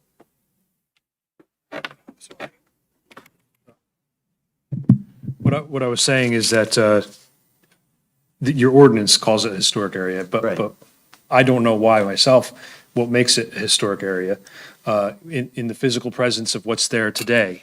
There's no like old stone buildings. I mean, down the road in Hardiston, there's the one-room schoolhouse that's on the National Historic Register. But to my knowledge, none of the other buildings in this zone in Sparta, in this area of the township, are historic. So what I was trying to say is, I did a little research myself, just internet stuff, to try to find out why, what makes it special and historic. And it used to be quite a lively hamlet a long time ago. And I think that nostalgia has captured in your zoning. Okay, thank you. Has everyone within 200 feet been notified of this meeting? Absolutely, yes. Okay. You know, what bothers me is that this that this sign goes with the land, and that this variance that we are asked to propose, are asked to approve, goes with the land. And now, and the use may not always be a school. So why, when we enter the township of Sparta, do we have to have a flashing bright light? I mean, this goes to the fact that this town does not have a master plan, or our master plan is just Swiss cheese. And we haven't looked at that in 40 years. And we don't know, when we enter Sparta, we want to put bright flashing signs on every street? Is that where we want to go? It's not. And, wait, no, please, I'm please, sorry, I please, apologize. please. And so, I mean, that obviously concerns me. This sign goes with the land. It goes forever. Can I respond to that, or should I wait? No. You can respond to that, Mr. Valenti, if you're so kind, Mark, so we. Okay, please. If Okay, you don't fine. mind. Sure. Go ahead, Mr. Valenti. Been attached as a condition to the sign, that it can only be used for the two reasons we discussed: school-related activities and community-related activities. If you attach that as a condition to your use variance, anybody who wishes to use that sign for any other purpose has to come back before you for a use variance. That is your protection, and that's why D variances are permitted to be granted with the the conditions that the board so requires. The second comment is that it will not be flashing, and we've agreed to that condition. And one other point, Noreen, with respect to longevity. So we were in the first cohort of charter schools back in 1996. There were only 6 charter schools. We are still in existence. Oh, we're still in Thank you. existence, like we're one of the longest standing charter schools in New Jersey. And so, I just want to reassure everybody, I don't plan on going anywhere, but. And, excuse me, the- Elise, what did you think about what Mr. Valenti said with the conditions attached to the use variance? I think if the board were so inclined to grant that, those should be conditions of approval, so that if it becomes any other use, that sign would no longer be permitted. Agreed. Can you just tell me what is the thesis statement? What is the reason that you need this sign, an electronic sign? What's wrong with a static sign with a light on it? I think this is, we're the School of Technology. Okay? I think it fits with our mission. I think it's going to be better than the sign we currently have, because it's going to tell more than just Sussex Charter School. It's going to be able to say, school closed, emergency things. So that's why I think it's better than, significantly better than the sign we currently have. Okay, I don't think it fits in the area, and I'm out for that reason, but whoever else has the next question. Madam Teneri? Yeah, just one question. My biggest thing, I guess now, the original proposal was the top part supposed to be illuminated? Was that what we were discussing? As of right now, with this current design, the top part is illuminated. But if we were gonna go with that HDU carved, It would not be illuminated. and that's what we're looking to do as a board, right? So you would work with Corey to get a design that would fit in a Yes. historic nature. And as we said, I can email the picture I showed you guys. But along with that, I mean, I have countless number of examples of similar designs to that. And yes, I could work with Corey directly on a design that would be fit for where the school is located. And the historic nature of it, Yes, because exactly. we may have noticed it might be limited things, but it does have some significance, national registries in neighboring towns. So it's a hamlet split between two townships in a way.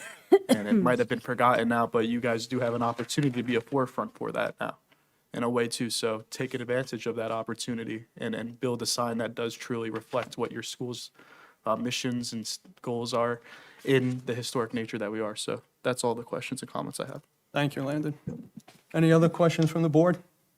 So I guess if you're going to leave this for Corey to review, What specifically, at least? yeah, what exactly is the board There's looking quite a for? few Is the board conditions in here, but comfortable with we'll- approving a sign in theory that may be what he has on a cell phone, and then Corey has the final say? Is that something that the board is comfortable with doing? Or is there more guidance that you'd like to provide, or?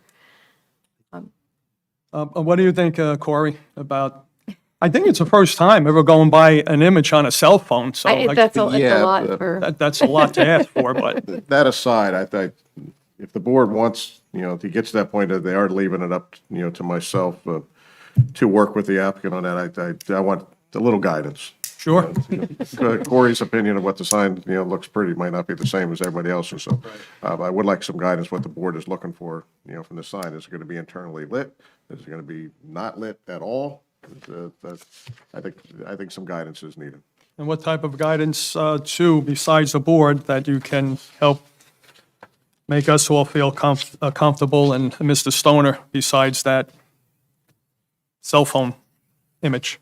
I mean, because I think that the most significant change is it's internally illuminated currently versus one that's, just a carved sign. I mean, that's significantly different. And I don't know, when they spoke earlier, it was we can maybe put awnings or roof cover looking, and that's not what that image was at all. So Right. there's a lot in between what you saw on a cell phone and what they originally proposed. Correct. So, in regards to, Well, go ahead, Mr. and, Valenti. I know you've heard some testimony tonight, number one, and perhaps Joe can expand again.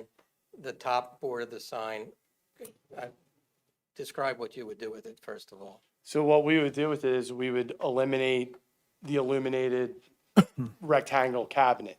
And what we, as I said before, the top portion that would become the carved portion of it will be non-illuminated. And I could work directly with Corey on what would be a suitable and acceptable design and overall size for it. Because right now, the cabinet on top is 3 feet by 8 feet. We could, bring it, we could make it. You need a size or waiver for the sign. So I'm not sure the board can grant a waiver, not knowing what the ultimate size of the sign is going to be. I mean, that's one of the waivers you're seeking, right? 48 square feet? Yes, I mean, what I'm saying is I guess I'm just trying to give examples that we can customize it to whatever would be, whatever Corey and the board would find suitable. And you could also put the condition that top part of the sign can be no more than blank square feet, so that you can address the waiver that way. The board's comfortable with that? Oh, excuse me, Mike, you had a good suggestion, if you're so kind to, Yeah, Stated. so, I mean, obviously, everybody's heard the board's concerns of Corey. Now, what about going back to the drawing board, drawing up a new sign, and then coming back, present that?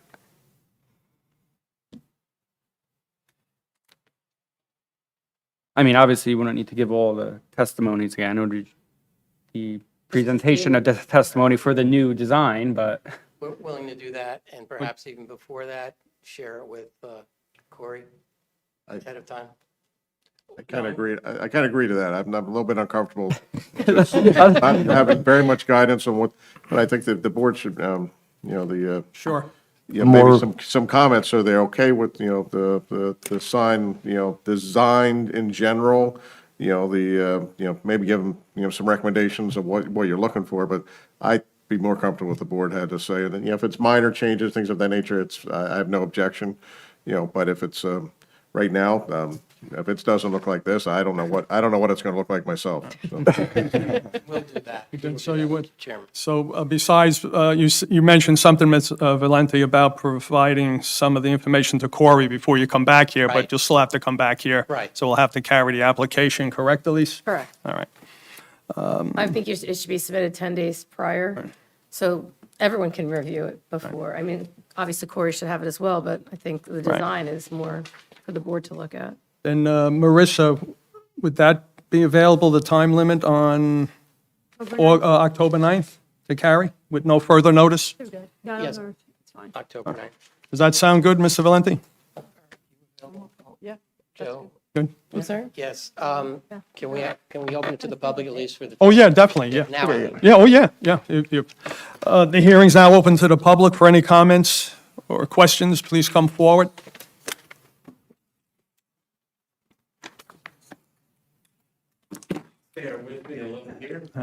And sir, please give your, A little bit on the counter. and sir, please give your name and address to the board William? secretary. Wilms, it's WILMS. Will you be testifying or asking questions? I'm Will you sorry. be testifying or asking questions? I will testify. Can you raise your right hand? I don't know if I need to ask questions. Okay, can you raise your right hand? Do you swear the testimony you're about to give in this matter shall be the truth, the whole truth, and nothing but the truth? Oh, yes, Can you state your address for the board? sure. It's 389 North Church Road, which is Route 94, Thank you, sir. here in Springfield. That's quite some testimony I've heard here this evening. Quite a bit of it's misleading. And I didn't want to talk a little bit about the history of the Monroe District. It is not defunct. It is why it's zoned as a historic district. The sign, of course, doesn't mean anything. It doesn't fall in meeting any kind of standards for what's here.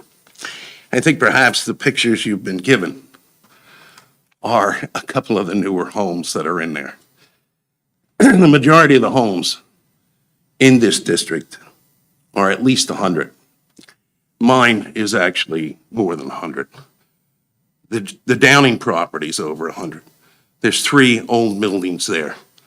Jim Downing lives in another home just next to those 3. That too dates quite a bit. The district includes parts of Old Prospect School Road and Hopkins.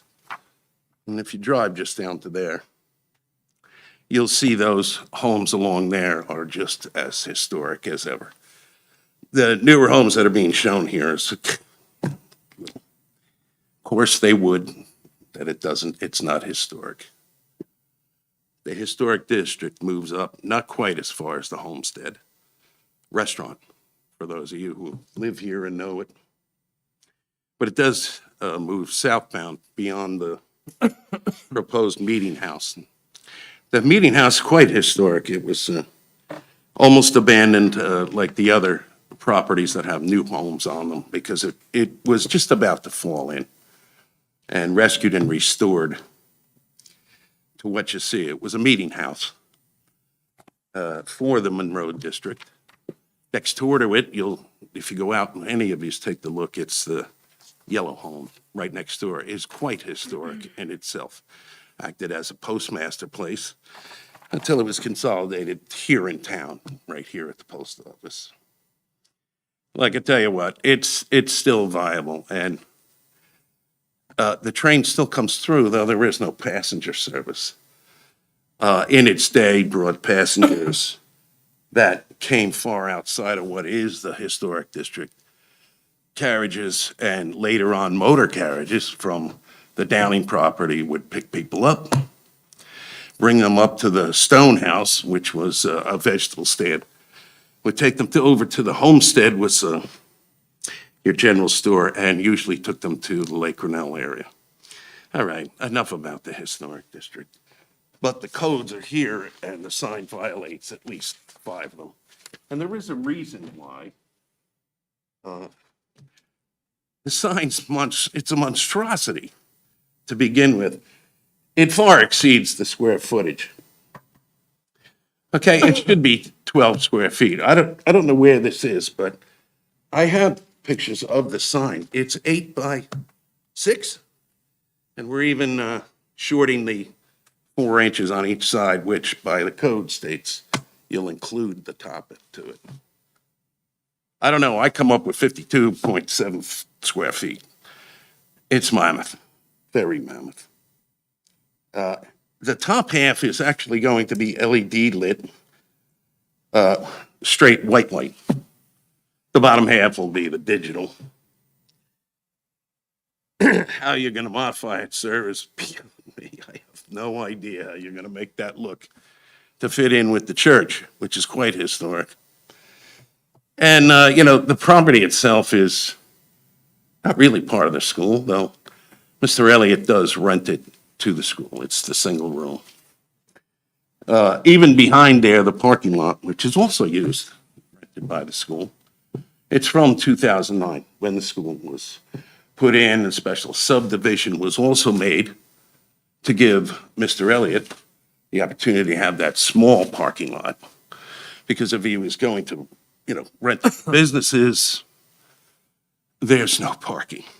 It was an old postage stamp lot.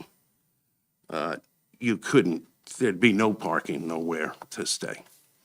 Couple of places were in there. He rented it for a little while as a consignment shop and antique place, lasted all of 2 months. You'll note that it later became the flooring store. You'll find the sign for that is still posted on the meeting house where we want this sign. It'll be above the proposed sign. The whole thing, the real thing is Route 94.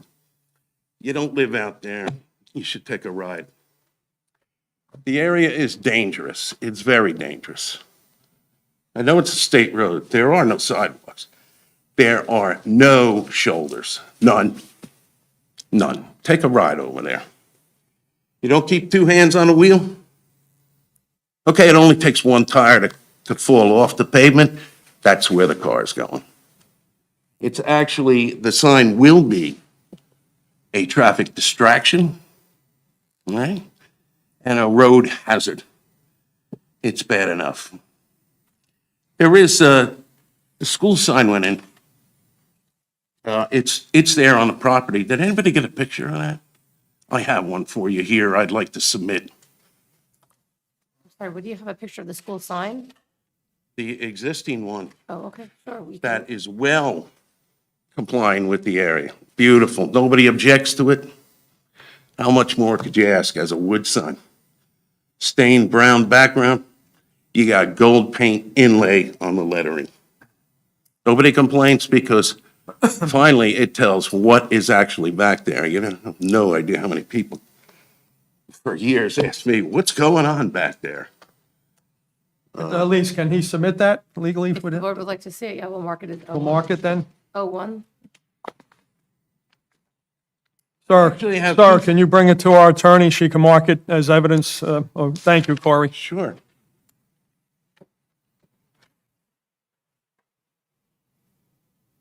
It's a picture of the sign as you enter the driveway. The rest of the photo illustrates just how dangerous the roadway is. I have another photo that illustrates distractions. You put a sign in like that, Did you take these signs, these you pictures? can expect that you'll see even more of this. Did you take these pictures yourself, sir? I know, I noticed it was marked March 22nd, maybe? Did you take them From yourself? 22, yeah. Okay. I have one from 23. It shows an overturned car right out front Oh, of that the sign is driveway, the same too. in that picture too? Sure. That one is also dated.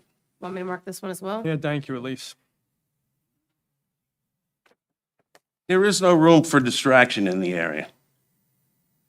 The wooden sign that's out there, if you want to move it, that's fine. It should be, this thing here, like I say, I come up with 52 square feet. I don't know, you read the code, it is 12 feet. the sign should be kind of, blending in with the area. And it does actually state wood, should be wood or stone. It's the preferable material. Sir, could you get near the microphone? I'm You- sorry. And O2, where is that in relation to the school? I'm sorry. The, The Sign? second picture you submitted, it's right across, you're looking at the same location. across the street from the school. Yes, it is. The driveway to the top left actually is the dual-use driveway into the school. And when it gets to the end, I'm sorry, can you let the applicant see the pictures as well when it comes all the way down to the end? Now, these are only two. Noreen, you could take those so you can show. These Mr. are Palmer. actually just two. How many more points do you have, sir? Because we want Mr. I know. Valenti I respond. wanna You know, move he on. wants to respond back to you, so I just want to know the time limit, if you have much more. I have more. And really, most of this is in the code. I know we talked about flashing, but it's not just flashing. It's about proposed motion or apparent motion. This sign, if anybody knows, if you just drive up the street to the county tech school, they have a sign. It's half the size of this proposed sign. You'll note the American flag that actually is on the digital display, where the flag has a tendency to wave. So this would denote to me, I don't motion. but You put something like this and, in less than a proposed 12 feet from the road, you got enough problems out there as it is. All right? The parade of buses in the morning, then in the afternoon. I've put up with it since 2009. To me, it's not a big deal, but I do get to see all of the problems and accidents that happen out there. I don't know if anybody here, but we have the traffic hoses right now, currently, in front of the meeting house. I guess maybe Officer, maybe Mark is running a traffic study on number of vehicles, back and forth. Maybe you'll get some of that a little later, too. Well, you know what, sir? Maybe when the applicant and professionals, they go back to the drawing board with the sign and so forth, and in touch with our board engineer, Corey Stoner, and then back to this board on October 9th, was it, Marissa? Yeah. October 9th, you'll be here, and we can see what they come up with at that point. And we'll have Mr. Valenti, Mr. Palmer, Noreen, if you want to respond to some of his comments right now. I think If you're it's so best on kind. I think it's best, I've heard his comments, I think it's best on October 9th, we Oh, come back all right. and address the comments. Did you hear that, sir? So they'll address everything when they come back with the application, since it's being carried to the next be meeting? here. All right? As All right. long as I'm I not just want Good. to sick or dead by then. It's not less than 12 feet from the right-of-way, it's 17 feet, and that's, But again, we can go over all that at the next meeting. okay. Ken, can we get traffic counts, like this gentleman's speaking about? No, be rude. I mean, they're easily That- available on the internet. Like Rich just said, that's a state highway, State Okay. road. so. There's actually That's in our traffic town. counting hoses out there at the moment. I don't know who has put them out there, but Let's just go with, when they come back, Mark, with the sign preparation, all that, and this gentleman will be here, and we can pick it up at that point. Is that thank you, agreeable, sir? audience, for your time. All right? I too will keep Oh, looking at the code too. All right, thank You you. made the right decision looking at it, at the code. The area is still valid, and I'll get you maybe Wait, we next need to time. keep those. But, no, that goes, Yeah, we need to keep Mr. the- Valenti, this goes I'm to us sorry. over here, thank you. I'm sorry, Mr. Valenti. Thank All you. right, I'm sir, just gonna thank take you. pictures of More them and I'll pictures, give I'll them get to you you. some more. You don't want all 56 of them. All right, thank you. Anyone else in the public have any questions or comments? Please come forward. If not, close to the public and back to the board. And Mr. Valenti, you have all the information you need for the next meeting, correct? Yes, thank you for your time and Oh, attention. thank you too, and so forth. We'll see you in October. Thank Thank you. All right? The board, the These chair are will all enter. your extras, sir. Mr. Valenti, if you want to take them. Anything else, Elise, or you're good? All right. The chair will This will be carried with entertain, no further notice. The app, yeah. want me to email that correctly. Yes, please email that to Marissa, and then there'll be no further notice on Right. this application. You will not receive a letter in the mail. This is the only notice you'll get that'll be carried to October 9th. All right. These are your copies, the extras. The chair will entertain a motion for a quick 5-minute recess so our regular board attorney can settle in and so forth. Second, please. Second. All right. All in favor? Thank you. There, he's hiding over there in the corner. It's all this,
It's interesting. You would not believe the number of.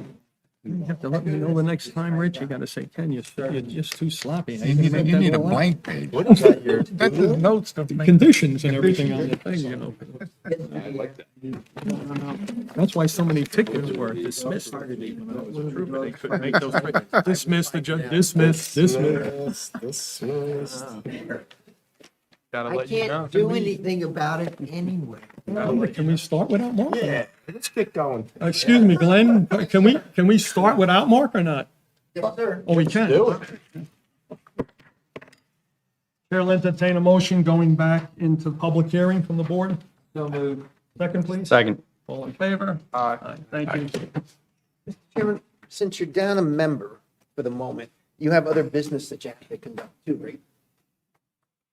No, that's this You application. got resolutions? to Oh, it? No, we covered everything, Glenn. That's all Oh, you did done. all Oh, that. yeah. Then shut up and sit down. Okay, okay. We're right to the Eric Fraser and Ellen Stewart application, so we can move forward without Mark for the time being? Well, where is Yeah, painting. he? No, he's talking to people outside. Would one of the. Who can reel him members- in? The youngest. Reel him in. You need a gavel? Let me know. Oh. Oh, you want to give this to Landon? when he- Landon, that way. No, outside and that way, he was. Oh, he's out there. Oh, Yeah, he yeah, was- but outside, yeah. Hey, just let Landon back in when he knocks. Work the door. Unless they come in the front door. He's not in the lobby, Mike? No, it was one of the side rooms. Oh, okay. You probably decided. to go. Yeah, whatever committee is going on or something, whatever's going on, he's, Oh, here he is. there he is. Oh, here. I know. Oh, you got him. Thank you, Landon.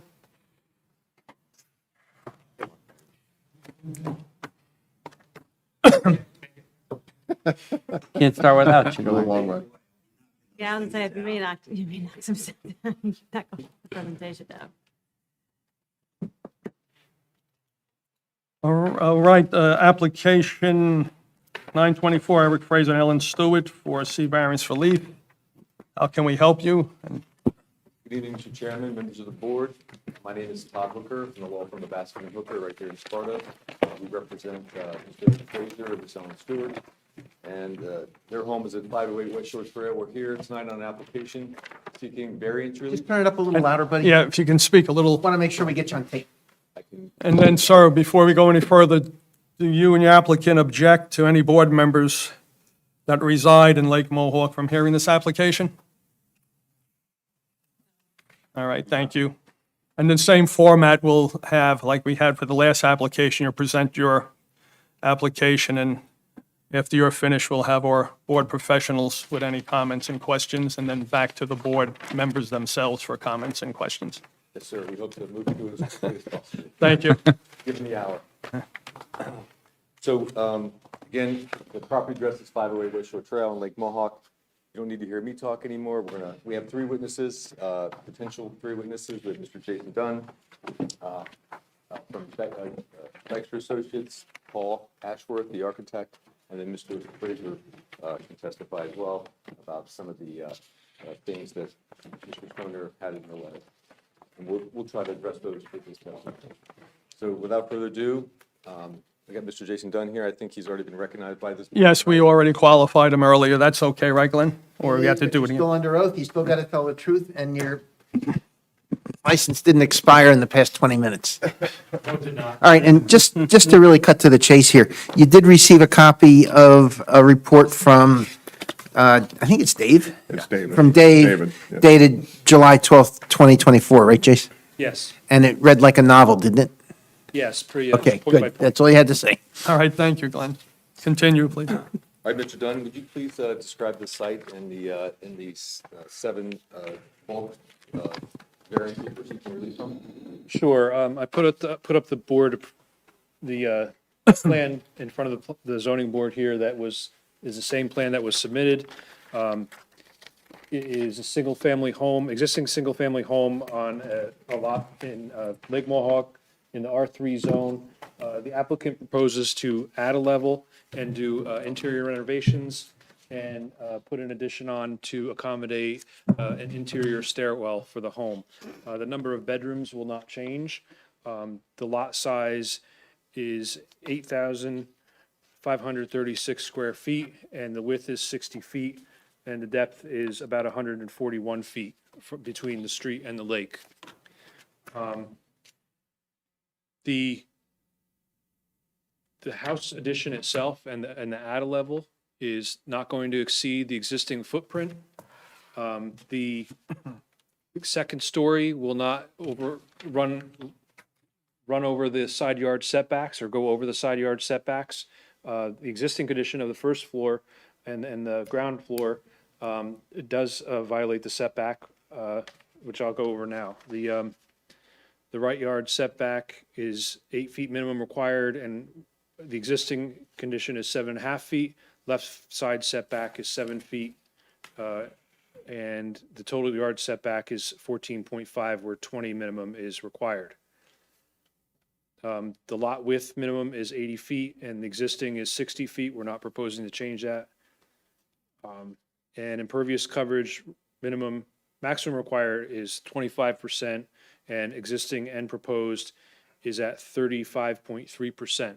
However, I wanted to note that the homeowners took out some impervious, so it's even less than what the existing, it's less than what it used to be, is what I'm trying to say. It's by about 2.4%. So the map that you see here represents the walks that were removed. I have a survey here from 2017 that shows that there were walks there, so they are trying to reduce it as much as they can.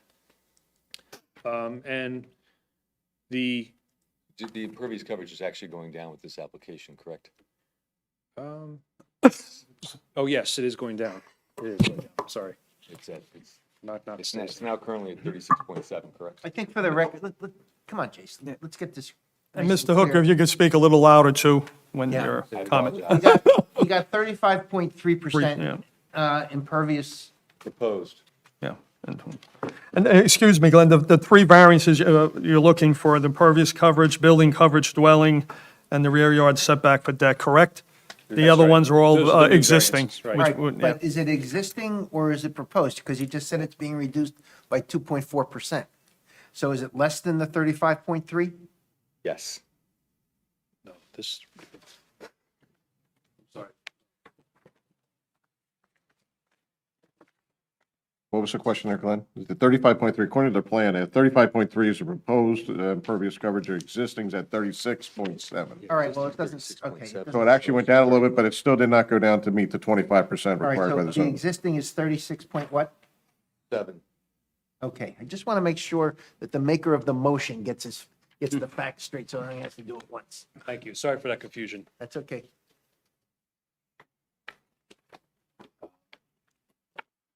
Sorry to interrupt your flow. I just wanted to make That's sure I okay. got that. No problem. We got to get that All right. right, building coverage, Jason. Okay, so building coverage is 18%, and we're asking for 24.4%.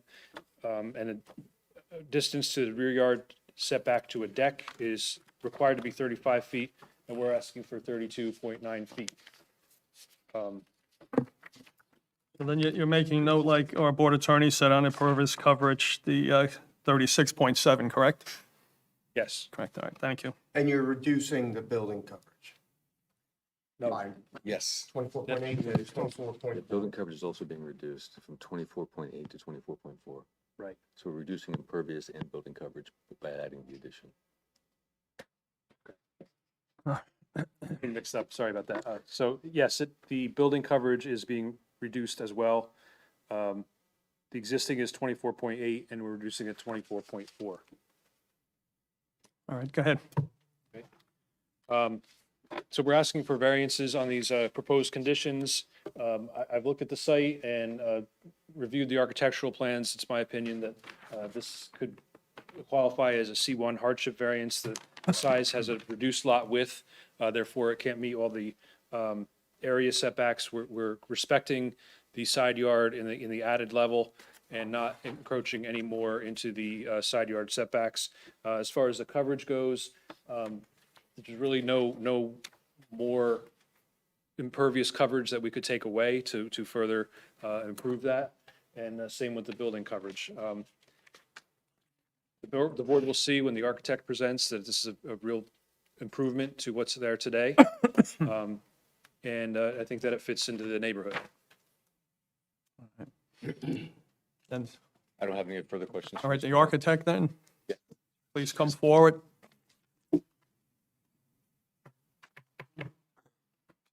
Sir, do you swear to tell the whole truth and nothing but the truth in proceedings before the board tonight, so help you God? I do. And who might you be? I am Paul Ashworth of PBA Architecture. Paul, spell your last name for the record? SHWOR. Have you testified before this board before? Yes, I have. 3 times this year. 3 times this year, and your license is still valid? Yes, it is. Okay, Mr. Chairman. Thank you. And any questions from the board? Paul, what's your address? It's 49 Old Creamery Road, Newton, New Jersey, 07866. Thanks. Thank you, Mark. Go ahead, sir. Do you have an exhibit for the board? I do. I have exhibits for the board. They are as presented, with the exception of adding the HVAC to address the comment in the letter. I'm going to steal yours so I can put them up as I typically do. I'm going to do plans and elevations.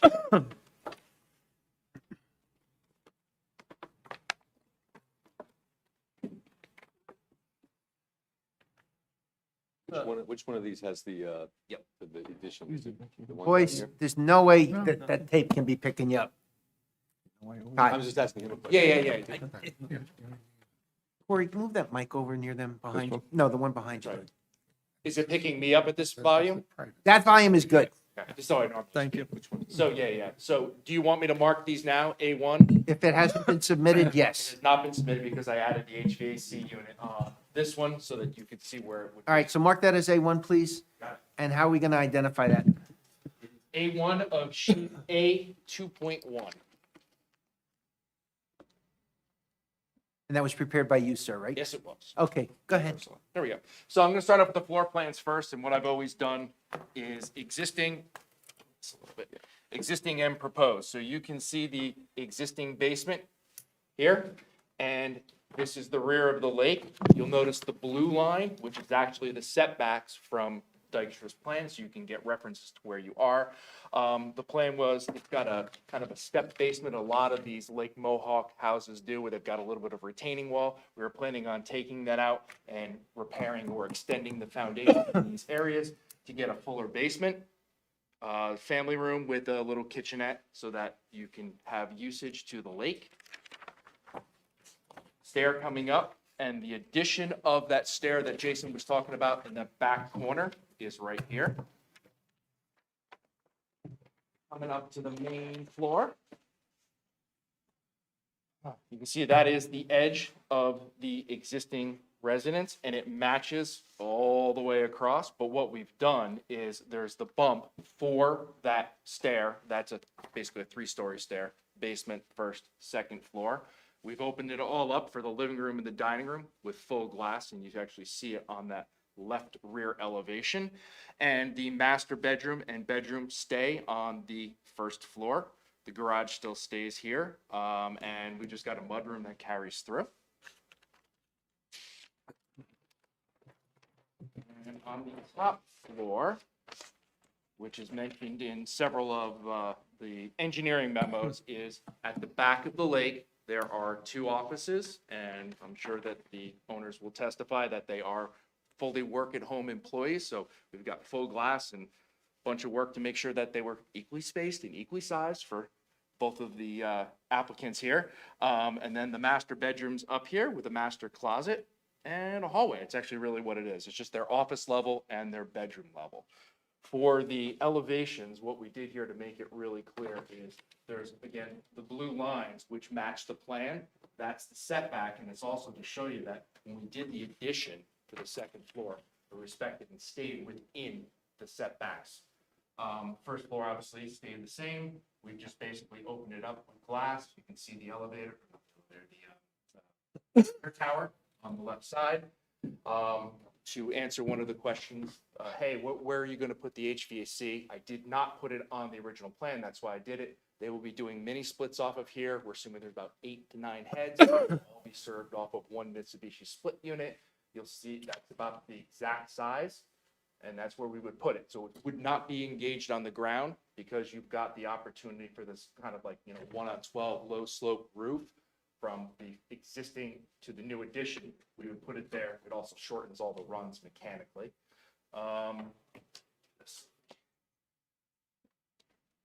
So you can see both of them. So you can see the front elevation, garage door entry, everything is relatively about where it was, replacing some windows to even it out. Materiality is going to fit within Lake Mohawk. It's one of these kind of newer style lake style homes. We're still keeping it a rubble stone foundation with a water table. The materials are expected to be a hardy plank horizontal siding in these kind of muted gray, brown type colors. Windows all be black. That's really about it. Pretty cool design. Like it's just single slope roofs. You kind of get this opening towards the lake. Mr. Ashworth, the plans indicate that there's going to be a generator on site. Yes. Have you spec'd out a generator for the home? Yes, I did. So, on Jason's plan, the generator is located on the west face. I know it's called out. There it is, right there. Sorry, right there. And the ordinance reads 50 decibels at the lot line. So with it being this close, we will not be able to achieve that with the standard unit. So I ended up calling Generac, and I have these for you, as I can mark this as A2 for you. Yeah, A2. It is 58 decibels at standby and 64 at the standard 32 for that UL standard rating. And what we need to do is we need to install the additional level 2 sound reduction, which changes the muffler and puts another enclosure around it.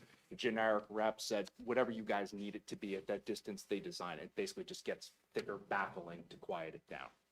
So what your testimony is that Generac will come up with whatever it takes to meet the Sparta code. Got it. Yep. And they said that reduction is very common, to be honest. I talked to them. Mr. Chairman, would you like to see this? Yeah, Glenn, we can mark that and we can take a look at that. I think we Yeah. ought to. Yeah, I marked it. sure. Oh, okay. It's A3, right, Todd? A2. Oh, I'm sorry. You already did mark it. Okay. If I can ask one question, what was the size again? Oh, it was a 32. 32. Yeah, it's under the 40. Yeah.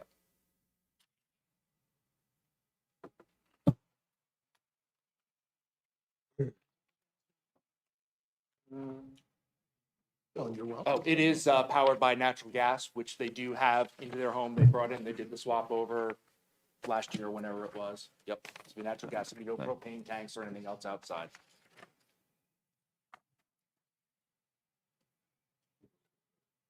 Yeah. Eric. Sir, question. Wait a minute, Mark, let them present the Oh, whole I'm sorry. application and Okay. we'll follow Okay. up with our questions. No if you're so problem. Thank kind. you. Thank you. All excited. You must be Eric. I am Eric Fraser. Eric, do you swear to tell the whole truth and nothing but the truth in proceedings before the board tonight, so help you God? Yes, I do. Okay, go ahead. Mr. Fraser, you and your wife, Ellen Stewart, own the home at 508 West Shore Trail? Yes, we do. And you heard Mr. Ashworth indicate that you and your wife both work from home. Is that true? That is true. You work from home full-time, 5 days a week? We both are 100% work from home unless we are traveling for clients when we go visit clients at their client sites. And you understand that the existing home has 3 bedrooms, and when if the new structure is approved and built, you're not going to have any more than 3 bedrooms, correct? Correct. And the proposed home offices will not be used for bedrooms, correct? Correct. That's all I have right now, unless the board has questions. Oh, which I think too. No other individuals to testify? This is it? Your application is complete? Yes. Okay. We'll now open it to our board professional, Corey Stoner, please, with your report. Okay. Well, it's David Simmons's report, July 12th, 2024. I'll go over a couple of the items that David has in here, and I got a couple of extra questions myself. You talked about the generator. It's going to be a 32 kW with a sound reducing cabinet. That'll be provided as a condition of any approval, Yes. whatever Generac will have to do for that. Okay. And you got A2, it shows the Generac, but that does not include the sound reducing, specifications yet. You have to pay for the shop drawings to get that thing moving first, so yes. Okay. All right. For zoning, so you have a variances for the impervious coverage, even it came down a little bit. The building coverage, there was a comment, and this might be a comment from Mr. Dunn there. It went down from 24.8 to 24.4. Where was the reduction on the building coverage? I see the same footprint, that's why I'm confused. Other than the deck. The deck was changed, I guess it came down impervious coverage, but the building coverage, my question, why is that reduced? This might be for Paul as well.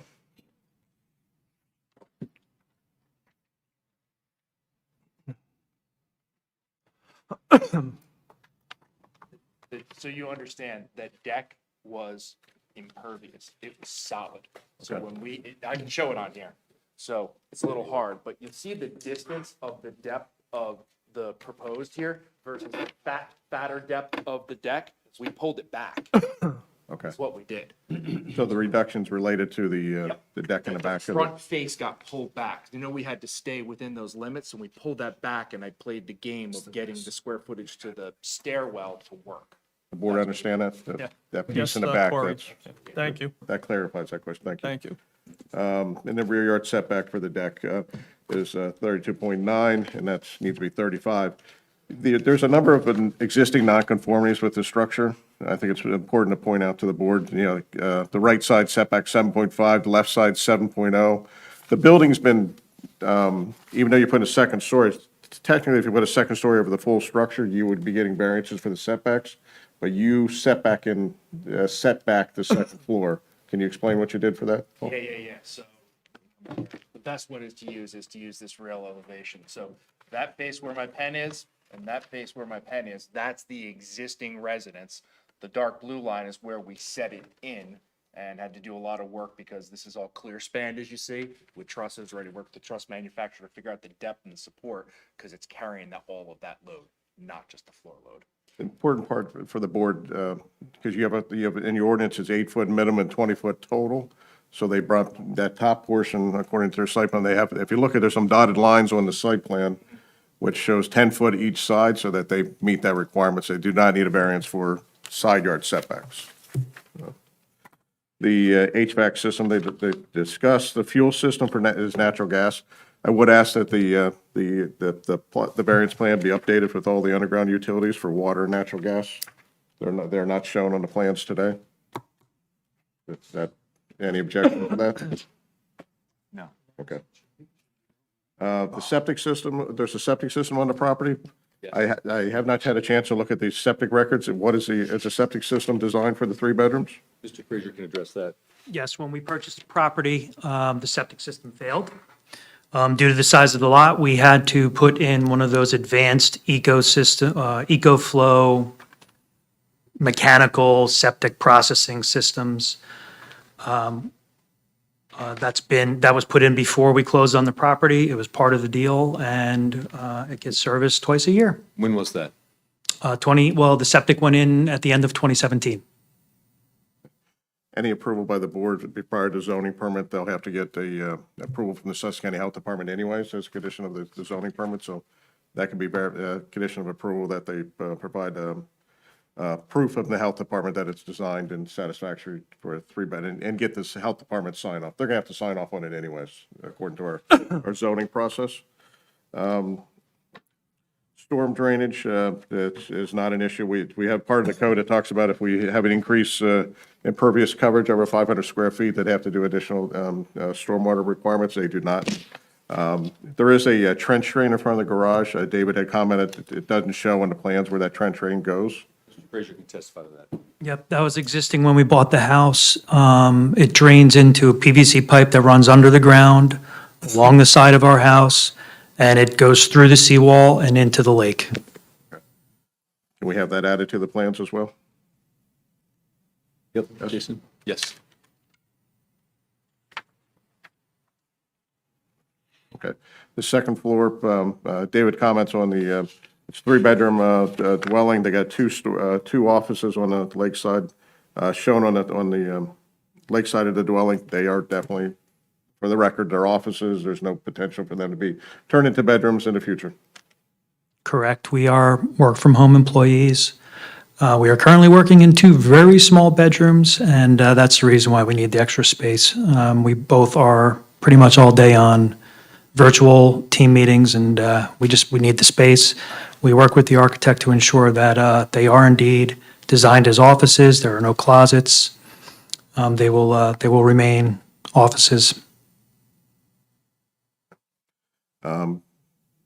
David had a comment on the environmental impact statement. Don't believe in a full environmental impact statement is required. Just want to make a comment. It's inside, the work on the deck is within 50 feet riparian buffer of the lake. However, but DEP has certain permit by rules for flood hazard areas as long as it's out of floodplain and greater than 25 feet from the waterway.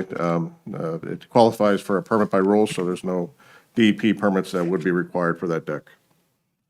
Other approvals needed, septic system, building permits, and then Dave mentioned water service to make sure that the water company does not require anything different. I don't think they will, but he had that as a comment. I believe that's all I have. All right, thank you, Corey. Yes, sir. We'll open it to the board members now. Marissa, if you're so kind. John Finkelty, I have no questions. Michael Joseph, No questions. Richard Rawbacker,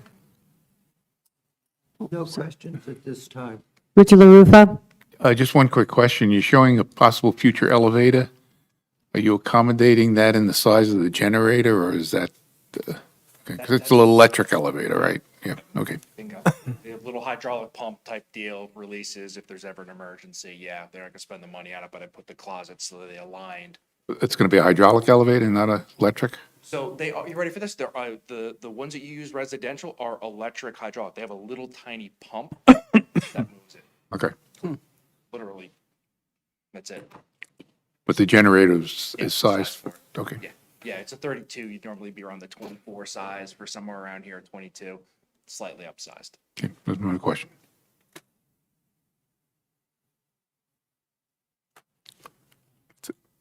Mark Scott, Went by the site today. Beautiful, beautiful plan that you have here. Will this be going in front of Lake Mohawk for their final blessing? As part of the application, Mr. Scott, we submitted the approval from Lake Mohawk. It was already approved. And you have that blessing. Okay, great. Is the air conditioning, is that going to be the same color as the siding? Yeah, I mean, I know you just popped it on there, but, Yeah, I popped it on there. That's my intent. I want to hide it. right, I absolutely want to hide it. They're aluminum enclosures you can paint. okay. All right, and this is just a, trying to understand the question. So, the generator has to be, whatever it is, 58 decibels at the property line, you said? 50 decibels at the property line. So if you put how many decibels does a generator lose per foot? Do you know how that works? You ready? I asked almost the same exact question. I'm like, is this going to be like an enclosure that's like 1.5 feet thick? They said no. The first thing they do is they change out the muffler to a more high performance. Okay, And they obviously have these things tested. You're right. It's a ring in every foot. So I'm going to tell them, hey, here's the deposit, move forward. It's 7'5" from the property Right. line. You need to be at 50 decibels for that. They take the number of the reduction from the normal with the new muffler, and then they build the sound enclosure. And they Okay. get X number per inch per baffle inside. It's basically not the standard aluminum one. It's great. get that on the Guardian residential model. That's the liquid cool. Okay, thank you very much. Good luck. Landon Teneri, I have no questions. And then our board attorney, Glenn, you have any other questions? No, the only question I would have probably is of Corey as to how do we want to do the generator testing? They'll provide the specifications and we can do a noise. We'll do it do something after? Yeah. All right, I just want you all to understand, if in fact Generac or whoever it is doesn't conform, he's gonna tell you, and then they're gonna have to sell you another muffler. Thank you, Glenn. Any other testimony? Mr. Chairman. All right, I'll open it to the public. For any comments or questions, please come forward. Seeing no one in the public, it's now closed to the public and back to the board. Any other questions or comments from the board before we make a motion The to? 200-foot notice went out, right? Yeah, Marissa has the original whites and greens and it was all submitted before the meeting. Okay, Mr. thank you. Scott, we will not even have a hearing unless it gets the good housekeeping seal of approval. Okay. So that's just something that's a pre-check, because we don't want to waste the board's time of having to have it do over, Mark. Okay, just asking the question because, you know, they have neighbors that are going to lose part of their view. Okay, Understood. that's all. But Okay. we wouldn't get all dressed up and have a hearing unless it all went out and it got, because you even have us checking. All right, thanks. Thank you. Okay, the board will entertain a motion approving this application. If no one does, the chair will make the motion. I tried it last time. I can guide you through it, John, but It's no. all you. The chair makes a motion to have a board attorney prepare a resolution approving application 9-24, Eric Fraser and Ellen Stewart, for home renovations with the variance for impervious coverage, 11.7%, dwelling coverage variance, 6.4%, rear yard deck variance, 2.1 feet. Are those correct, Corey? Yes, yes. Thank you. With the following conditions, Generac manufacturer will meet the Sparta decibel codes for the generator and also in regards to the property line sound cabinet situation, correct? Correct. All right. And also adherence to all the points in our board engineer's report.